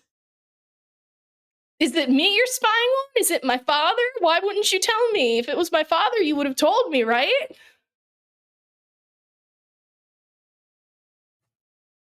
I don't tell a lot of people a lot of things for a lot of reasons. Mm-hmm. But surely Noelle would have told her. I would like you to roll to keep your cool. Cool. Let's see if I do better this time, because I got -1 to that. Oh, that's a 12 with the -1. I got a 7 and a 5. Oh, wait, no, that's the wrong dice. Let me roll again. That's a 5 and a 4, 8. Okay. Grab the wrong dice from the box. It's 1 8. So mixed success. So that. How angry is Rhiannon? I mean. Keep in mind that we are all best friends now. It's true. You are besties. Yes. But Rhiannon's been through a lot in a very short period of time and has found some new things out. So Rhiannon is pretty angry that she's never one to like start throwing things, but she does very pointedly like grab the bouquet of flowers nearest her and just turn them to like dust. She just grabs them and wilts them to the point that they're just disintegrating in her hands and just glaring out the window. How much do you want to hex someone right now? Pretty. She hasn't hexed anyone yet this game, so pretty bad. Who do you want to hex? I don't have anything to hex my dad with, sadly. So, fuck. Oh dear. This is hard. Who do I have tokens on? Don't be nice. There's an obvious choice. I have a hex on 2. I have tokens for 2 people because I think I can only use the tokens to hex, correct? And I say so. And I'm going to do something with the one for Emery. So that leaves Abigail's. So fuck it, why not? So I will say, given you did succeed at your keeping it cool roll, I do have to tell you about the consequences of your actions. And so You can certainly hex Abigail. You do know that while your magic is nature-based, other magic is infernal. Mm-hmm. And Abigail may very well be able to pinpoint who hexed her. And Abigail, I mean, it's up to you to decide how you feel about her, but I don't know how kindly you think she would take to that. So I only have 2 hexes. One is binding against causing physical harm to others. The other is watching, which is Use that basically on Carmen. what? Should have used that on Carmen in like the first session. I don't It's have a true. token from Carmen. Oh, shit. Yeah, I only have an Emery and an Abigail. I haven't had a chance to steal shit yet. There's been too much going down. Does it count as a token if they give it to you, though? I'm just going to put that out there. Carmen did send you a letter. It's true. So do the letters count as tokens? No, that's probably a little too broad. Too broad. I would have probably allowed it for Carmen Well, I specifically. think does the rule says I can choose to back down or go through with it, but is this one of those things where I fucked myself because of one of the things I did? No. Nope. It is still your choice. You do not have to hex Abigail. But it's an option. You could put her in her place.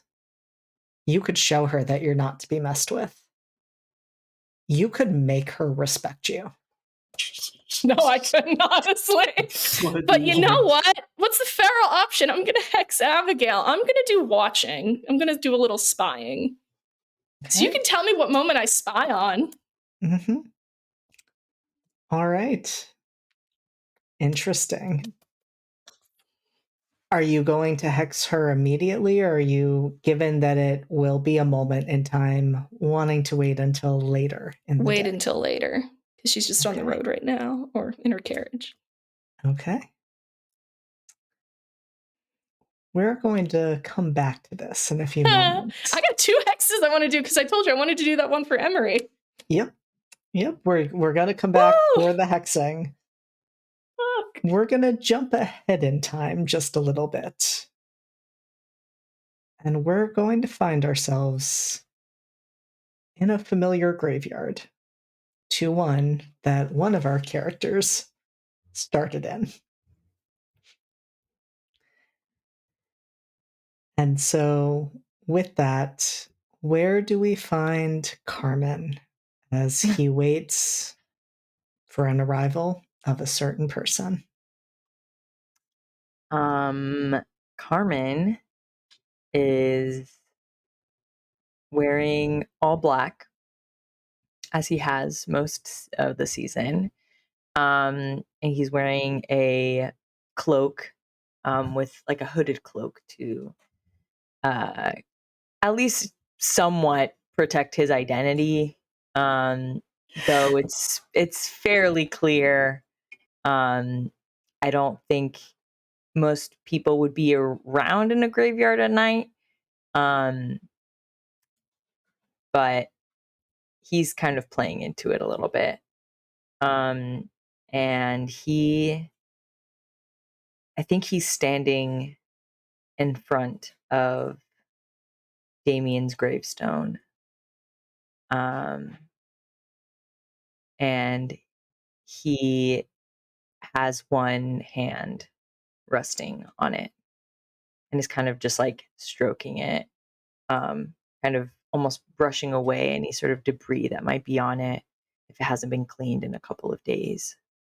But kind of not saying anything out loud. Carmen, when you woke up by Damien's grave after the after party, you saw a bundle of sticks and bones hanging right off of the side of the little fence around. Yeah.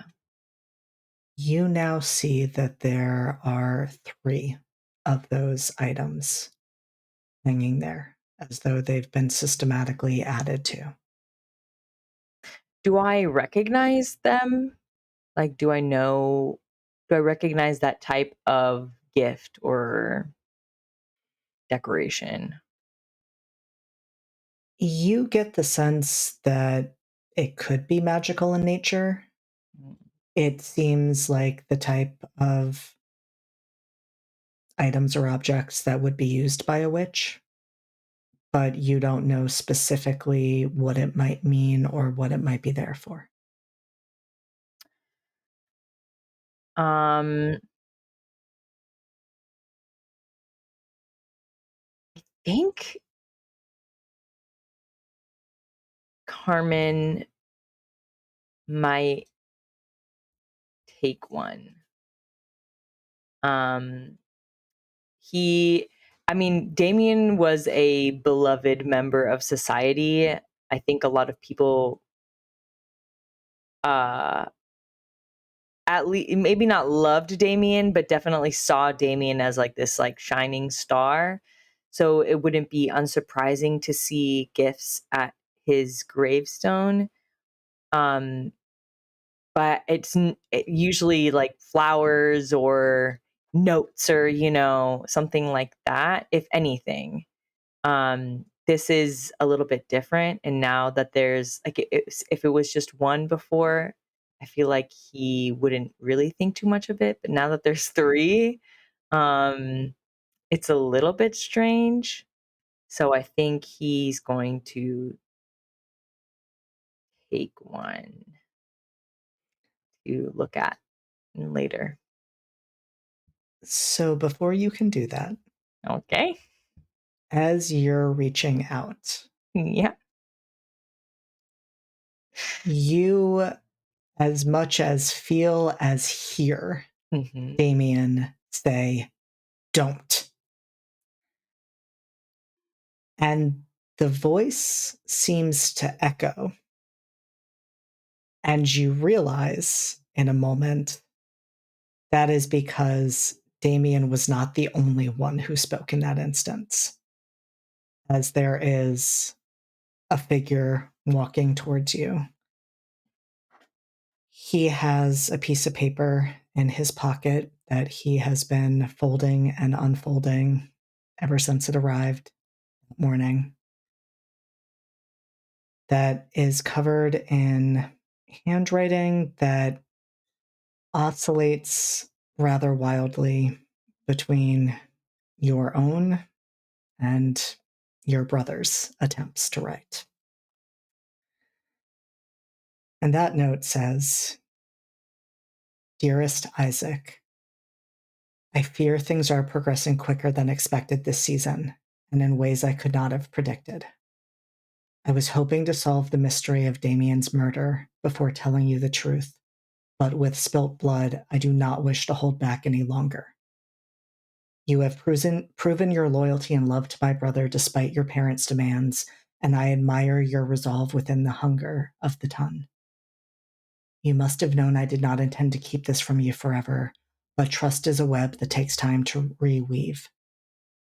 Please meet me at my brother's grave tonight. Come alone, but bring your pistol. I cannot guarantee your safety, no matter how deep your love for Damien." And it's signed Carmen. And Isaac walks over more quickly and repeats, "Don't.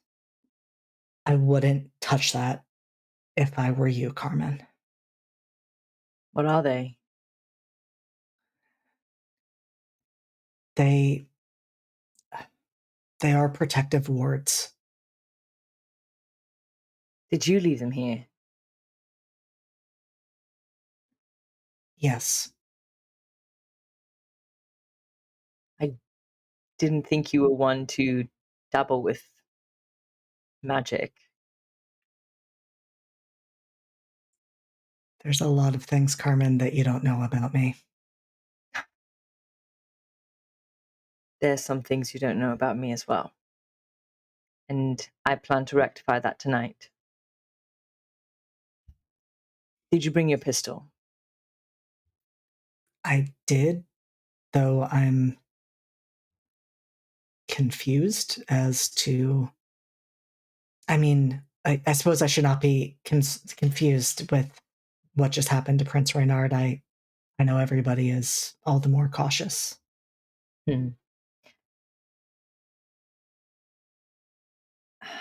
Isaac, I appreciate you meeting me here. And as the note says, there's something I must share with you.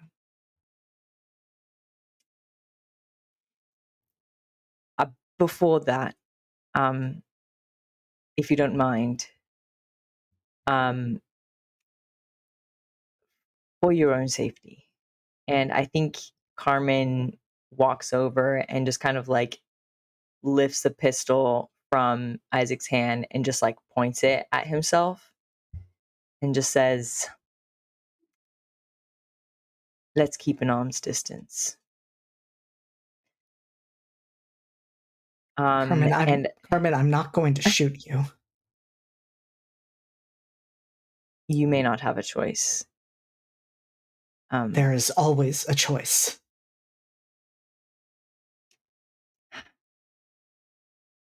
Right. Let me just show you. And I'm sorry. And then I think Carmen reaches over and kind of pulls up Isaac's sleeve and just grabs his wrist and like holds onto his other hand. And just, I think he tries to just kind of fall back and let Damien do what he has to do.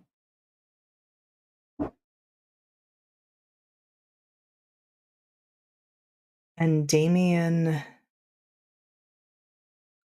once again rushes forward in a way that he hasn't before. And you, Carmen, can feel that with that new hunger of physical touch being satiated in this moment, he is not pulling from Isaac in the way that he would usually feed. And well, both you and Damien arranged for this to happen. There is that moment of shock as Damien is able to look out of your eyes and see Isaac, who he has not seen since his murder almost a year ago. And you have the opportunity to see their reunion, such as it is, almost like you're watching it on a screen.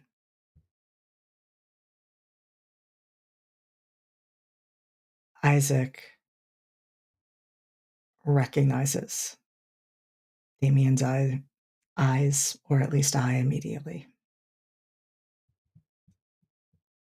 And you can hear him choke up as he says Damien's name. And Damien nods. There's, of course, the question from Isaac, how? And Damien says, the long and complicated story. And I don't know how long we have. But there are things that I need to tell you. And Isaac says, there are things that I need to tell you too. And there's that moment of who's going to go first. Like they're both hesitating. And Damien says, no, you can go first. And Isaac opens his mouth to speak and can't. You can see him struggling to force words to come out. You see him kind of grab at his throat as though that'll somehow help.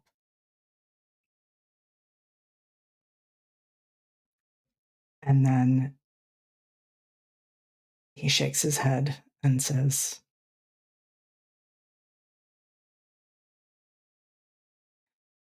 I'm not permitted to say what I need to say. At least not to you. I'm sorry. What? And Damien, for an instant, Carmen, you're afraid. You know how angry and volatile Damien can be. There isn't any anger that you feel. He seems more regretful, and he says, "That's fine, Isaac. I don't need you to say anything. I need to say something.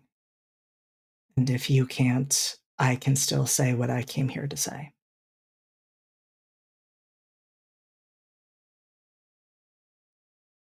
To apologize to you.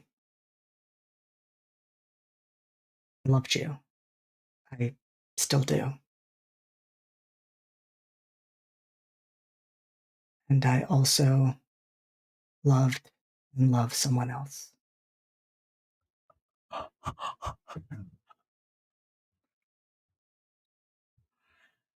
And that was never fair to you. You deserve to know that you only ever had half of my heart.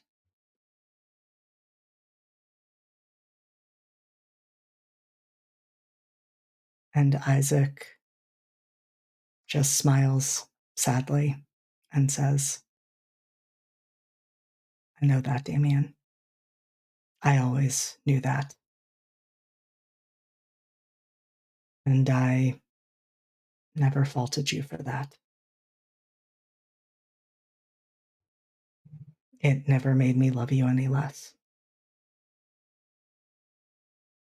And I'm truly sorry for what happened to you.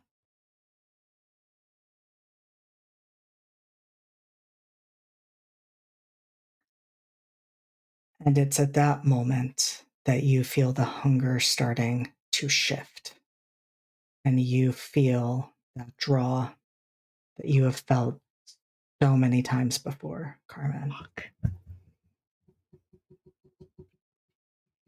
And there is a moment where it is clear Isaac feels that too, where the look in his eyes turns to one of fear.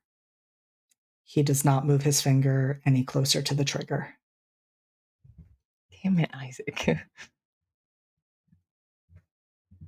And all he says is, please, Damien, please. And you feel Damien start to draw back. Okay. And take his hand off of Isaac's and willingly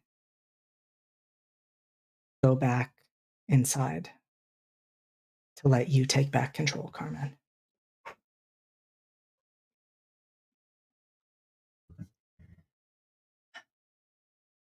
I think when Carmen comes back, he is like instinctively reaches and kind of grabs at the pistol at his chest, and he looks at Isaac in shock and says, I didn't know. I'm so sorry.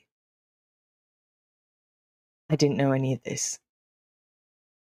I know that doesn't seem honest, but it is. I'm sorry, Isaac. You said you had something you couldn't tell him. Is it something you can tell me?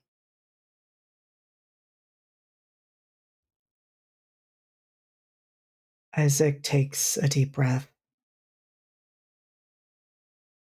and says, "First, there is nothing you need to apologize for, Carmen.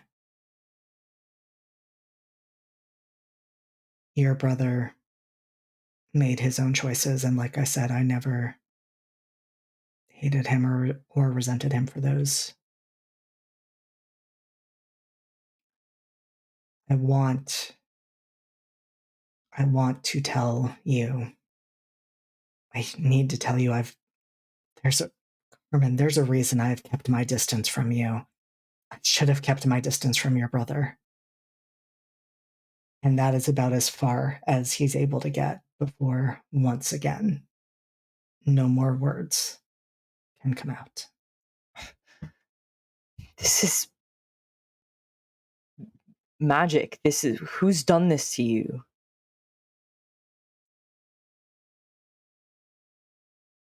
I wish I could answer that, Carmen. Do I recognize the type of magic? Would you like to gaze into the abyss? Yeah. Let's bring on the Rammies. Future Rammies. Okay. Ay, ay, ay. Okay. Oh, that's not good. It's just like a straight 2d6, right? That plus your Or dark. is it? Oh, plus dark. Okay. What is my dark? Let's find out. It is 1, I believe. Super. That's a 6. Cool.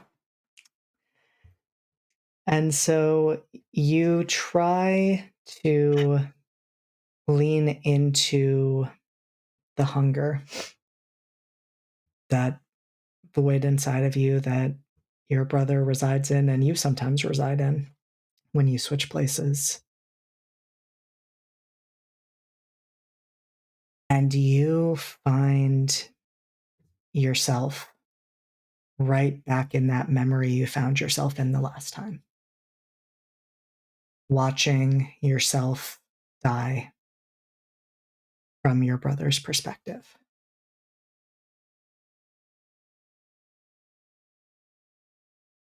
And I'm going to think about what exactly this is, but I am going to give you a condition for this. Oh my god. Oh my god. Is that the first one in the game ever? First one in the game. condition. First condition. I think it has to just be Wow. called the Rammies, right? Yeah, the condition of Truly, the this, You know is, what? this is a Rammy of all time. We are just going to call this condition the Rammies for right now. Yes. Okay. I'm writing in Rammies right now.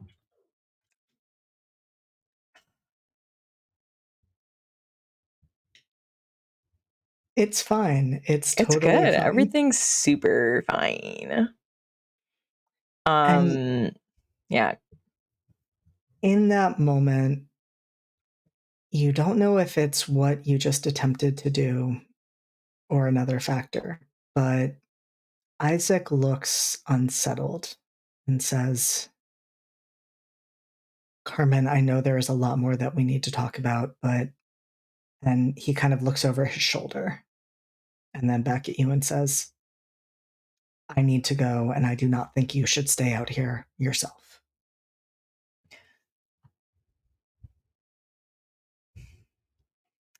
One final question, if you'll allow me. If I can answer it, I will.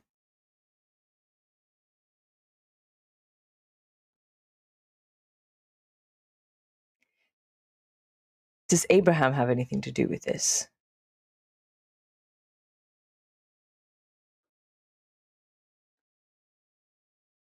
He looks unsettled at the mention of Abraham.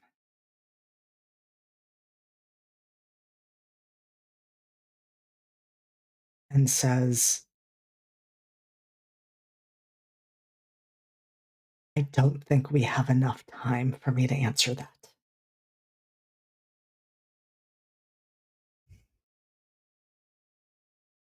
It's not as simple as a yes or no. But if you are asking me if Abraham killed you and your brother,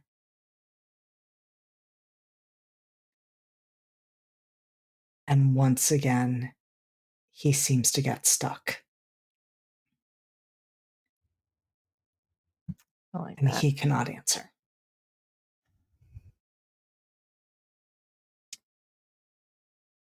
Right. Oh, what a day! What a lovely day! Woo! Raiders, we love to see it. Hello. Isaac. If we can meet again, you might not be able to answer my questions, but perhaps it will bring Damien some solace. Perhaps it will bring you some as well. Stay safe. And I will find out what is keeping you silenced. I will seek justice for everyone, you and my brother both. And Isaac's last words to you before he hurries out are he almost chuckles and says, "Oh, I know who is keeping me silenced. It's more about what to do about it. I did not realize the specificity of it, but I think I do now, and I hope that the next time we talk, I will be able to answer your questions. But as for solace, Carmen, that's not something I deserve." And without another word, he goes to leave.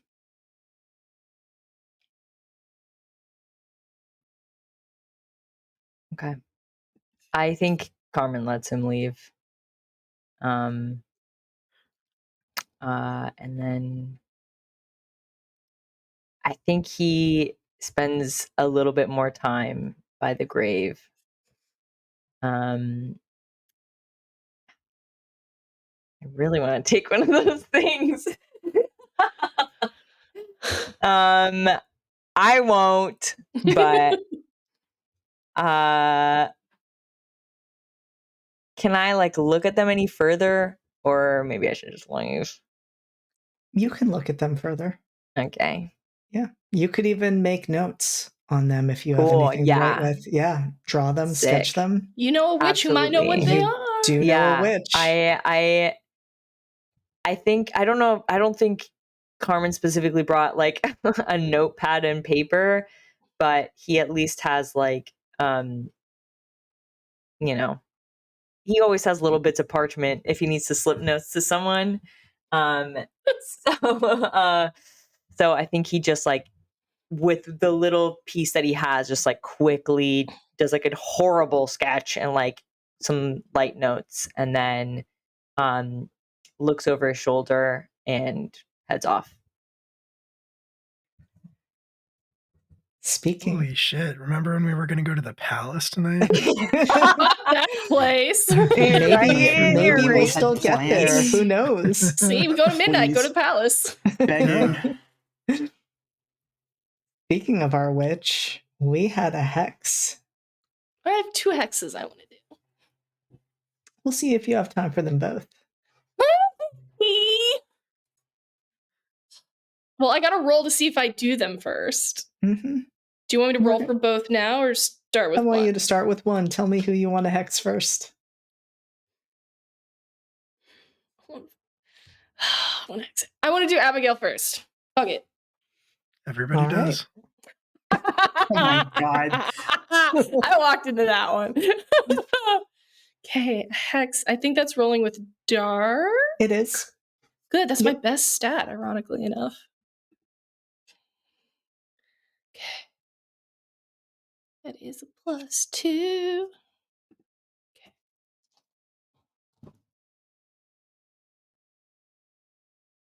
That's a 9. Cool. So you have 2 options there. Yeah.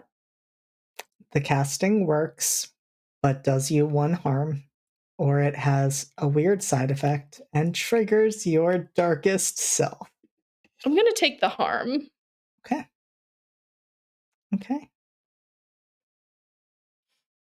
That's a shame. Actually, I was really looking no, forward. I want weird side effect.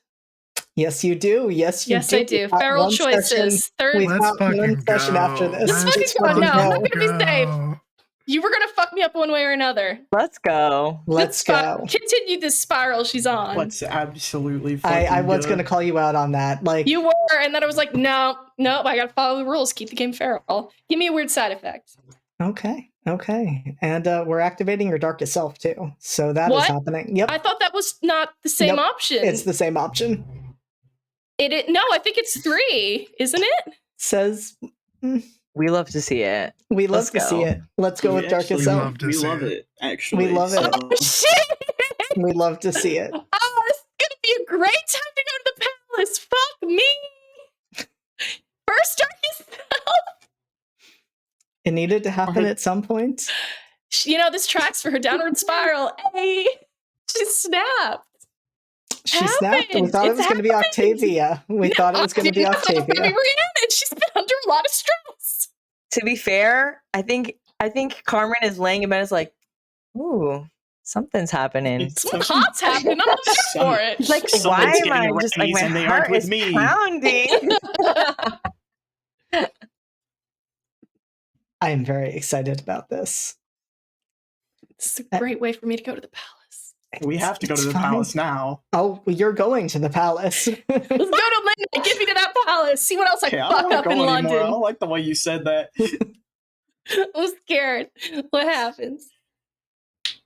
Well, I want to ask Abigail, where do we think Rhiannon finds you? Which hex is this? It's watching, so it's Watching. Okay. seeing through your eyes and feeling your, I believe, emotions. Hold on, I just have it up here. Yep, enter deep sleep, begin to see the world through the eyes of the hexed, feel the reactions to and impressions of what they're seeing. So I know what you're feeling and getting the impression of on stuff. And I think I'm going to say that if I can take the reins, JD, that I think what Rhiannon is going to see is Abigail alone in her room. And I think what Rhiannon feels immediately is something she has never felt before. Anytime she has done this hex on anybody, felt what they're feeling, seen what they're seeing, you've never felt this level of absolute emptiness, of crushing loneliness. Well, now I feel bad.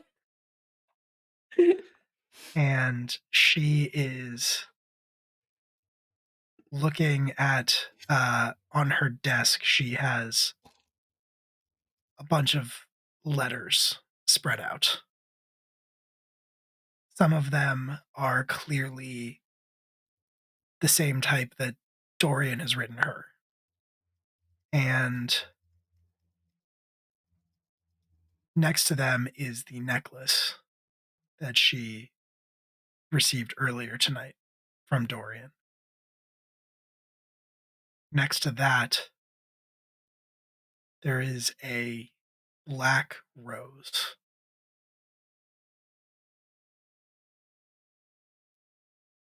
And there are a few other letters scattered here and there, but she's just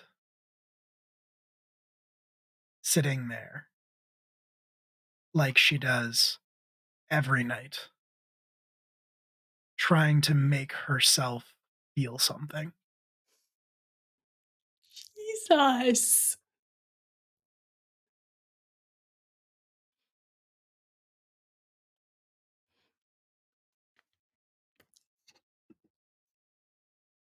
And for you, Rhiannon,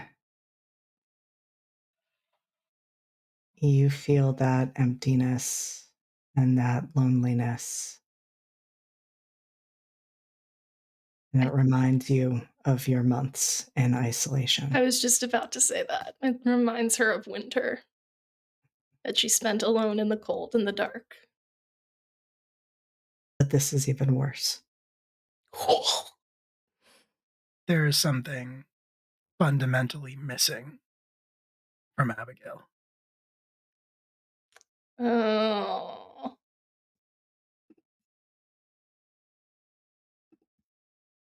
And that is what pushes you into your darkest self, Rhiannon. That kinship you feel in that moment with Abigail. That reminder of your own experience. That anger that nearly led you to take drastic action against your father in front of a whole room full of people that you barely stopped yourself from doing. All of that just comes flooding to the surface.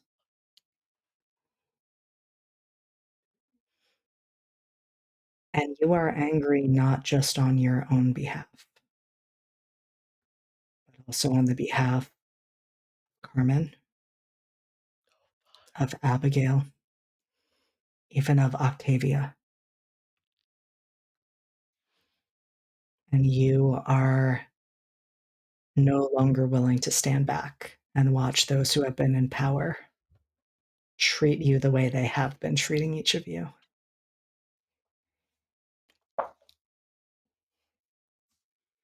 God, let's see if Rhiannon kills some dads before this scene isn't over. What a fucking swerve! Shit! Alright. Which is really wonderful because it is the following day. I don't get the chance to evening, do the one on Emery. You do Mean. not. Cool. You do not. Not yet. We'll see if you do before Sure. we end. Go to the past like this. It's fine. I'm not wearing black. That's good to know. I'm going to actually ask you how you appear to the others once we bring you all together. Yeah. But each of your guardians let you know that you had been summoned to the palace. None of them looked concerned, which I would say in the case of Abigail and Octavia would be a relevant fact. If Helix or Abraham thought that you were going into the situation and you would be in danger, they would show some level of reservation. But in each case, for the two of you, it was a pretty curt, this is expected of you. Do not know the specifics, but it likely involves some questions about what happened at that after party. And you were informed you will be speaking to Seneschal Julius Shaw. Oh, this is perfect. For Rhiannon, your father thought this was a wonderful opportunity. Did seem to care a lot less about the fact that it was essentially for an interrogation, but thought that you could maybe make a good impression and redeem yourself in society's eyes. Sure. Yeah, just had fucking fun. grip it and rip And it, baby. for Carmen, Slop that down, your dude. parents Shit, yeah, are dude. just Crack one for the fine big boy. with you doing whatever you do as long as it doesn't jeopardize your existence. Thank you for the donation. And yeah, thank you for the donation. Thank you for the donation. Leave Thank immediately, you. Mom. It's Karen. It's Friday night. You know the drill. Oh, hi.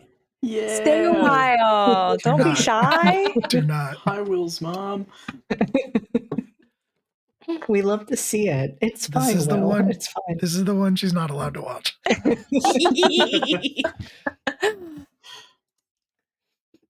And so the four of you are respectively in carriages being brought to the palace.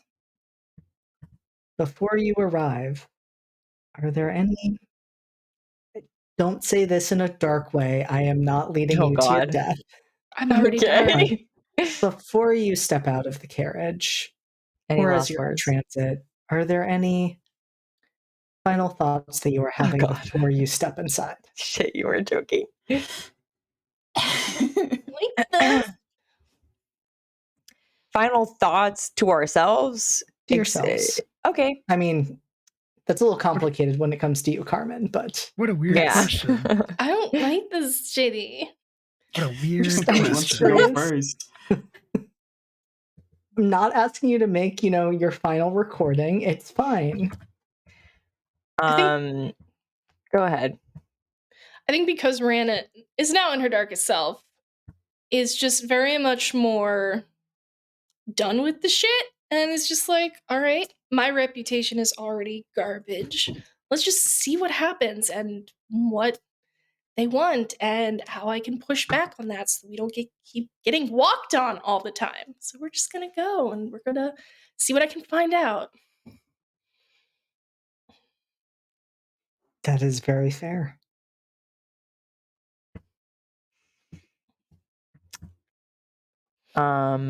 I think Carmen originally, when he got the notice, didn't really think anything of it, didn't really care, like assumed this was some sort of interrogation, but just has no opinion. But after their conversation with Isaac, I think he's kind of coming in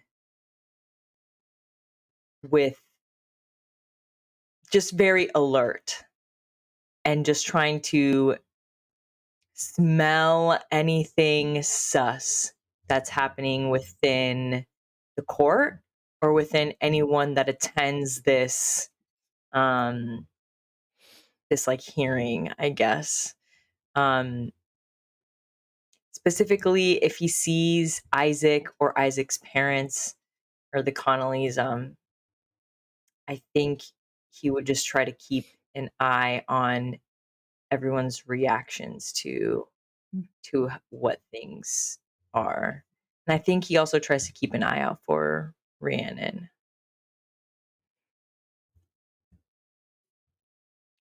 How about Octavia?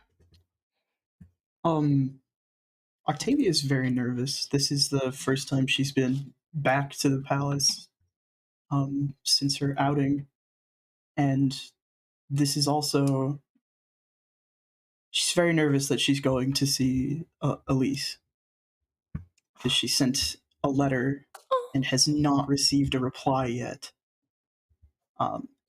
So she's definitely relieved that they're just talking to Julius Shaw, and has adorned her formal gloves in order to hide any ice that forms, but is kind of just going forward with a probably more flippant than she should attitude after everything that's occurred in the past few days.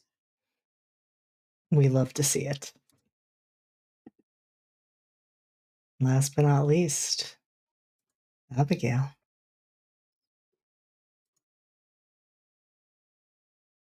I think for Abigail, would it be possible for Abigail to see Rhiannon? It would be. Then I think Abigail is going to,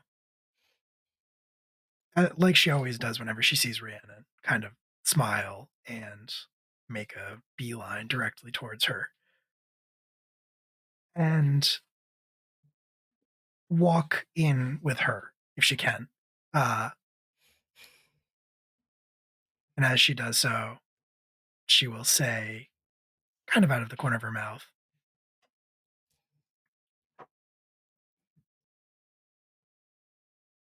there's something different about you today.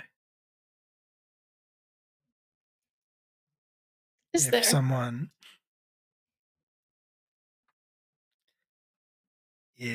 didn't know any better, they might think you were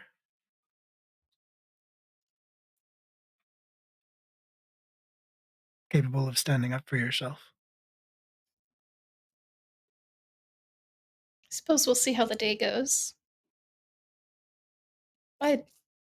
You excited to see if I do or not? I think she's expecting that.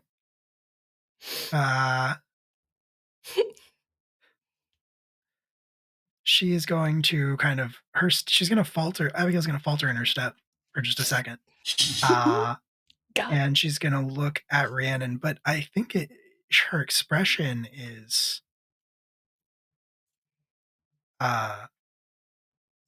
I think her expression is almost one of respect. And she's going to say,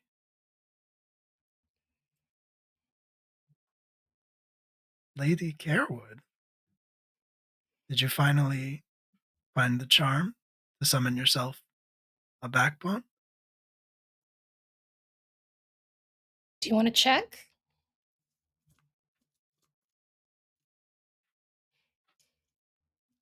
And Abigail's going to laugh and she's going to say, this will be fun. That's certainly a word for it.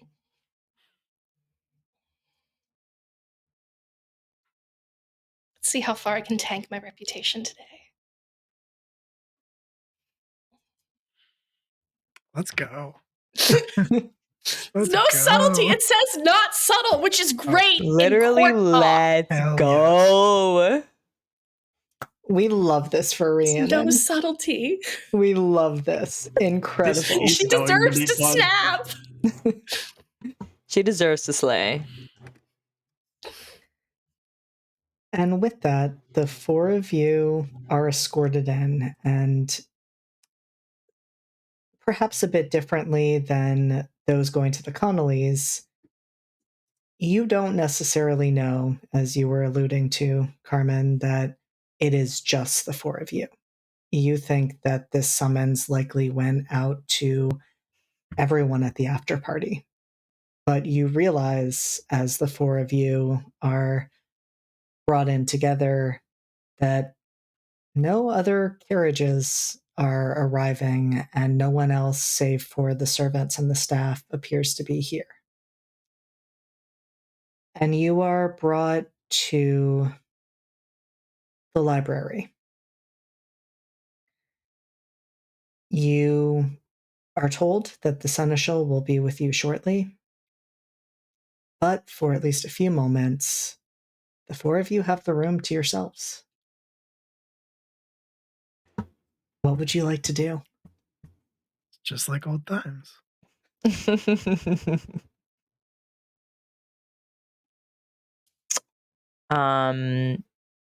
I think Carmen, seeing Rhiannon and Abigail arms linked, I think he's going to walk over and just kind of nod at Abigail and say his good mornings or whatever to everyone, but quickly turn to Rhiannon and say, "Oh, you're right. You seem a little stressed." It's been a lot lately, and I find myself currently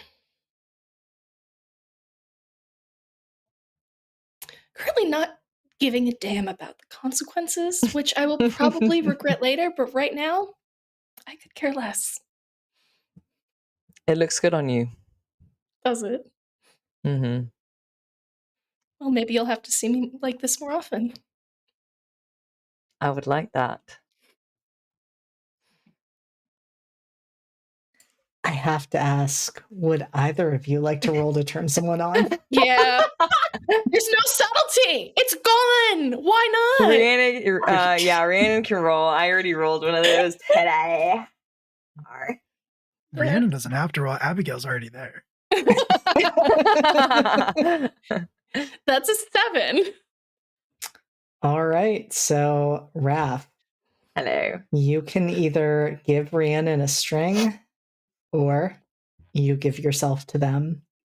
You promise them something you think they want, or you get embarrassed and act awkward. I think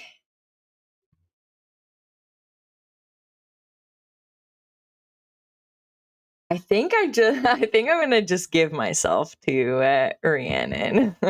Let's go. I was hoping you were going to say that. I don't think I have anything else. So what does that look like, Carmen? I think he kind of gives Abigail a look of like, can you give us a moment? She cannot. Okay, Just pretend I'm not fine here. then. Yeah. Hang out. Yep. I can't leave. Just turn away, literally. She will not. Okay, that's fine, honestly. Carmen doesn't care. Rihanna Especially can't not care right right now. I think he steps up toward Rhiannon, and he he unbuttons his vest a little bit and pulls out does not give a fuck and pulls out from inside of his shirt the earring of protection that Rhiannon made for him, that he now has tied to a chain that he wears under his shirt, and he holds it and he says, I have a box full of trinkets and all sorts of things I've collected. Like I promised, every day we had not seen each other. I do it still. And I hope to someday show it to you. But for now, I hope you will at least accept this.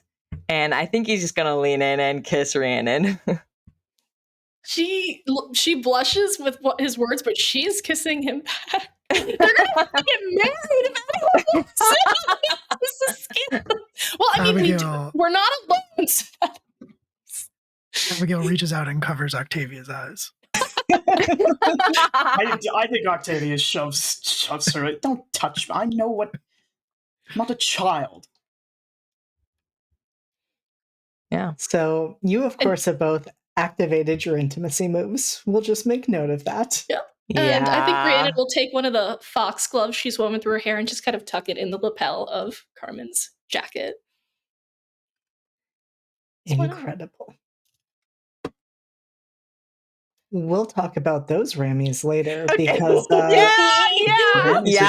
scared. Showed up to the palace and just started making out with someone. Fuck what they wanted to talk to us about. That's fuck my dad hearing about this. These are some piping hot Rammies. Yeah. She's gonna get locked up again. I think he pulls away a little bit and then looks at the other two and just kind of like nods and says, well, afterwards maybe we can have a walk around the gardens or something. That sounds lovely. And that's the moment where you hear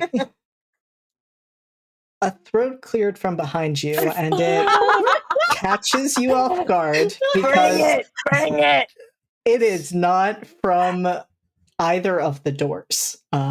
It's not from the entrances you would have expected. In fact, as you turn to face the person standing there, who is, of course, Seneschal Julius Shaw, There is an open passageway behind him. Of course. And he looks at Rhiannon and Carmen, and the look in their eyes just basically says, I should have to deal with this, but I can't deal with this right now. That it's just this, filing this away for later. This doesn't concern him. And he just sighs and says, all right, you four. Ready to help me solve a murder? And that is where we are going to end. No! JD. Not allowed. Come now. You can't do this to Octavia. Fuck, we went to the Hey, wait a minute. palace. I think It's all gonna go down at the palace. we did go to the palace. You did go to the palace. We shouldn't have Hey, gone to the come on. palace. Being It's inappropriate fine. in the palace. Honestly, I was hoping you would end up on one of the tables. That was really what I was hoping, Why but does you didn't take it that something far. always happen to me JD, when my I'm here? gosh. I thought they would get really spicy. We're not. Oh. Maybe I mean, if we were Abigail alone. wouldn't mind, but I mean, Abigail wouldn't leave, so yeah. Octavia 100%, was of being course she's not gonna polite. Yeah. Abigail was still arm hooked in there, you know? Oh, yeah, no. Octavia's riding it. This may as well happen energy. Abigail was about to be like, get your brother out, my turn. That timeshare activated. Like, Yep. Incredible. That would have raised Octavia's eyebrows. Octavia's just sitting there reading a book from the library. where's Elise? Is Elise available? Can I see Elise, please? No. I love these dynamics because it's becoming, this isn't your Deloso, this is our Deloso. Our Delos. Our Deloso, comrade. As it should be. As it should be. Listen, we've don't- learned tonight that Damien is a polyamorous king, okay? Octavia We did doesn't discover see that. Octavia looks away. Octavia doesn't Octavia, see I it. do not perceive this. No, she doesn't get it. Oh, I don't know what.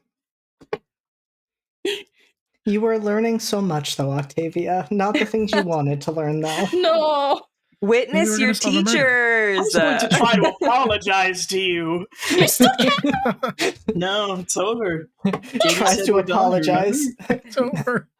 Making out Making starts. out with the Deloso. I guess I didn't need to apologize. This seems like what you wanted. I guess you're fine. Yeah, Yeah. this is. Yes, we're good then. Things are I'll good, take- dude. This is my apology. I'm leaving you alone. Fair, fair. Incredible. Oh my god. This was an oh my god. What was just said in chat? No, it's the discussion channel in the Discord. Poor Julia almost got that cannibalism she wanted to. So close. Oh no. Listen, maybe nobody got bit, but at least people used their mouth on each other. So funny. Oh my god. Hey, you know what? I think maybe Octavia is going to snap in the bad way. Oh my god. I knew it. Oh my god. Yeah, where are we at on that scale, JT? Where are we at? Just so we know. Octavia had a 60% chance to say fuck today. We currently have skyrocketed to 80. Okay. Let Let's make that one Octavia Octa century. say fuck. Let Octavia say fuck. Let Octa The say finale. Yes, Oh, exactly. God. One more of these. Oh, God. I know. I feel like you all are going to bully me and be like, more sessions, and I'm going to be like, Season dear God. 2. I'll bully you right now. Give us more. I bullied you since the beginning. It's true. This is me. I This bully is you me every bullying you. day. You see me. It's true. I'm bullied actively Every by day all I of say these season people. 2 when, and I he's don't yet care. I don't care what time slot I have to carve out for this. All right, Yeah. I will. Get in the Don't comments. tempt me. Don't Get in the Get tempt in the me. comments. Get in the Bully comments. Get in the comments. We'll have conversations. We'll have conversations. Maybe we Christ. get an extension like Elbow got an extension. We'll see. Incredible. I'm All right. sobbing. love this game so Wow. much. Holy shit. No, you have all been incredible. Chat, you have been incredible. Raiders, those who donated, all of you have been amazing. Thank you, Will's mom. Thanks, Thank you, Will's mom. mom. And so I think with that, we are at a point to do our outros. Unless you bully me for 20 more minutes. But I think we all need sleep. You can't Fair. throw that out there and then say we need sleep. Like, I know Listen. you're working on 6 hours of sleep, but you can't just offer 20 minutes. It's true. I'm in I have to take Central Nisa- Time. I got all the time in the world compared to you guys. I have to take Nisa to the airport at 3 a.m. So Oh no, then Yeah, you need no, to leave. we are ending. No, that's fine. Why didn't you Ex- lead with that, Will? I would have because I wanted tried to get us out more. early. That's an extenuating circumstance. We can go back to sleep once he gets back from the airport. We were having fun. Having fun. Rammy's next time. Rammy's so Rammy's. mad. Rammy's all the time. Rammy's Rammy's all the way equals down. good time. Honestly.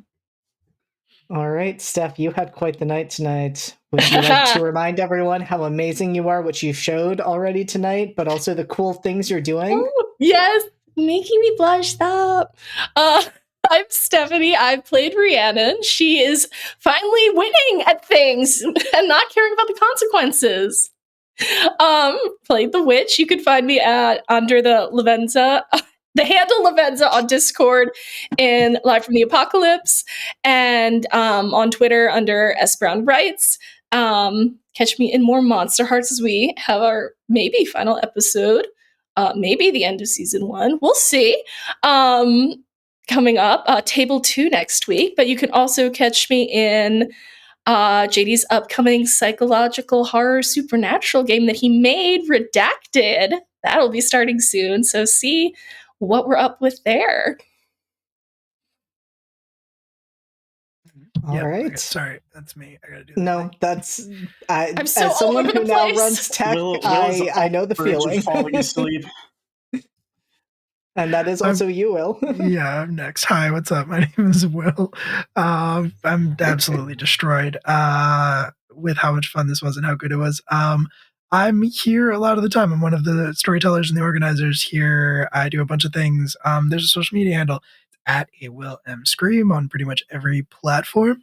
Gosh, I was Abigail Donatelli tonight, the queen skin, the very, very secretly sad queen skin.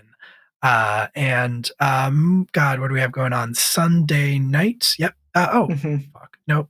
I gotta do a whole thing. Tomorrow morning, at 1 p.m., I'm gonna be over with Girls Run These Worlds playing the School of Stars, which is the Kids on Brooms game that we've been playing for a while over there. I played Jonah Hyam. He is dead, as we found out recently. He is also very sad. So if you enjoy me playing sad characters, check that out tomorrow, 1 p.m. Girls Run These Worlds. Sunday night, there will be a new episode of Academy Age, which is our Masks Actual Play podcast, out on your streaming platform of choice. And also that night, we will be finally recording the second half of our interlude story, Falling Stars, which is about a group of burned, horrific, absolutely sickening and terrifying super spies who are trapped on an island of supervillains. It's going to be a very good time. Check that out. Tuesday, haven't heard for sure, but probably Missing Numbers is happening. Probably. Which is our Eldritch Horror Pokemon TTRPG. And I think that's all we have until Season of Secrets and Shadows Table 2 on Friday. We have Thy Kingdom Come before Season of Secrets and Shadows, and you have Vason. I do. I have Vason on Wednesday over with Guild Superior, along with JD and Steph and our friend Katie. Check it out. That's going to be a good time. And then Friday, Thy Kingdom Come. I'll let JD talk about that. I'll let JD talk about everything, actually. I'm done. That is fair. All right, JT. Me? Hi, I'm JT. I'm at Weebjeet on Twitter. Tonight I was Octavia Frostpin of the Winter Court. 80% of the way to saying fuck, probably. You can find me most often over on Lost Caravan. However, you can also find me next month a bunch of different places. JD and I have 3 different things we're doing together next month. The first being Wander Home, run by Lonnie on Lost Caravan. We have Nova being run by Hoop on Lost Caravan. We are continuing and moving into our maybe finale, maybe sort of a mid-season type deal. You could find me with part of the Chaos crew on May 10th, playing Pathfinder for LC's Pathfinder Week. And then you can find me back here at least one more time for Secrets and Shadows and all that good fun. That is all very fair. And Rav. Hello. I'm trying to get better at these because I feel like I always forget everything. So, hello, I've been Raph, and I've also been Carmen Deloso. Your spicy zombie boy. Okay, quick draw. All right, wait, in 2 weeks. Okay, wait, time out. Let me try this again. Sunday, be in chat for Academy Age because you gotta be there. Okay, then in 2 weeks, Are Tuesday. you sure? Are you sure about that, buddy? Wait, no, not in 2 weeks. Usually in 2 weeks, class reunion. Not in 2 weeks. Sorry about that, gang. In 4 weeks, F. But other than that, back here for not the finale of A Season of Secrets and Shadows. I'm calling it now. At least 4, 5, 6, 7, 8, 9, 10 more sessions. And what else? Future things in May. I'm also a part of JD's wonderful game Redacted that will be premiering in May. And then sometime in the summer, I know we've already announced it, so I'll keep talking about it. Cold Iron, which is the Changeling the Lost game run by Alex, who's in this game, and other stuff that hasn't been announced, but will, happen at some point. And I think that's it. Go team. We did good today. The Rammies got us good, but They we did. got them better. So That's true. Next time I'm gonna drag the Rammies kicking and screaming out of the woodworks Yeah. myself. They had us in the first My half. boy. I made And a then they promise. also had first us in half. the second half. Yeah, they had us the whole time. They had us It's the whole true. time. Sweet baby. Oh, so No many one Oh no. oversees him So and many he's panicking babies. 'cause I he can promised see Alex faces. I would grab Tater at the end. Tater. Bless. Oh, He's Tater. displeased. Nope. Taters Hi, done. Buddy. God. Say I wish I hello could to your grab Pepita. fans. She's We love to see you, Tater. Hello, Tater. My little gatito. Tater, sweet baby. Buddy. Sweet child. He's so mad at me. Oh. Oh, bunny kicks. Thank you, sir. Thank you. Oh my god. Amazing. Well, Do I have to do an outro? I guess I you do. Yes. Talk about the stuff Forgot about that you're in this That's week. right. I have to talk about the stuff that you didn't already talk about. Yes. So, boy, okay. I am running on like 4 days of 6 hours of sleep. It's fine. I'm also in the middle of a 10-day gaming / stream / unstreamed things time. It's good. We are good. That said, that means there's a lot going on this week. Thankfully, everybody has already kind of talked about half of the things I need to talk about. So I am in Academy H. I am also in Class Reunion. I will be in Cold Iron. Those are all happening in the future. What I will talk about is before you join us next week for a season of Secrets and Shadows, Table 2, where we get to see them experience the Rammies over at the Connolly's house. You can find me with Live from the Apocalypse for Thy Kingdom Come, which is our Urban Shadows game with a bunch of very sad, unfortunate teenagers dealing with religious trauma. It is a very good time. All of the characters are amazing, and I don't know what next session is going to bring, but I'm sure it's going to bring unfortunate moments for my very sad boy, because he is much sadder than I realized. In fact, I think he is the saddest sad boy I have ever made. That's but saying he's something. but he's We're very hitting- well adjusted. It's not But a he's very well challenge, Sadder than adjusted. Hunter? We're hitting levels of sad boy previously thought impossible. Sadder than Hunter, sadder than Kaz. Yes. Though it's a little bit of a preview for Cold Iron. I am playing a very different character. He is not a sad boy. Yeah. Is he a He worst is a boy? monster. He is the worst boy. I Ah, thought he was worst a. boy. What was it? I thought he was a meow meow boy. What was it? Oh, Poor yeah, little I'm meow sorry. He is. I'm sorry. I Poor totally. little I was. meow meow. I was thinking about another character I'm going to be playing. That's what it No, was, in yeah. Cold Iron, I am playing a poor little meow meow. I Yeah. don't know what What that is this, means. Tumblr? I hate it. Is this 2012 Tumblr here in this chat right now? Don't worry about it, Will. It's the fine. worst boy. Poor little He's meow the worst meow. He's a boy. poor little I meow am worried meow. about it. Will, are you familiar with the term genocidal maniac? I am. A poor little meow meow is not a far cry from genocidal maniac.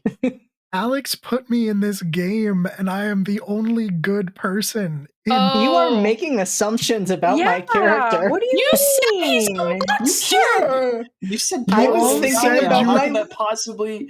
I was thinking about the Locust character I'm going to be playing in a few weeks. It's fine. I'm gonna He is the die. worst. He can die. He is the worst. He's He pretty can die. awful. So that is all to say, please do not judge me by some of the characters I might be playing in the coming months. I am playing some truly horrific people. Alex keeps calling this game Four Monsters and Will.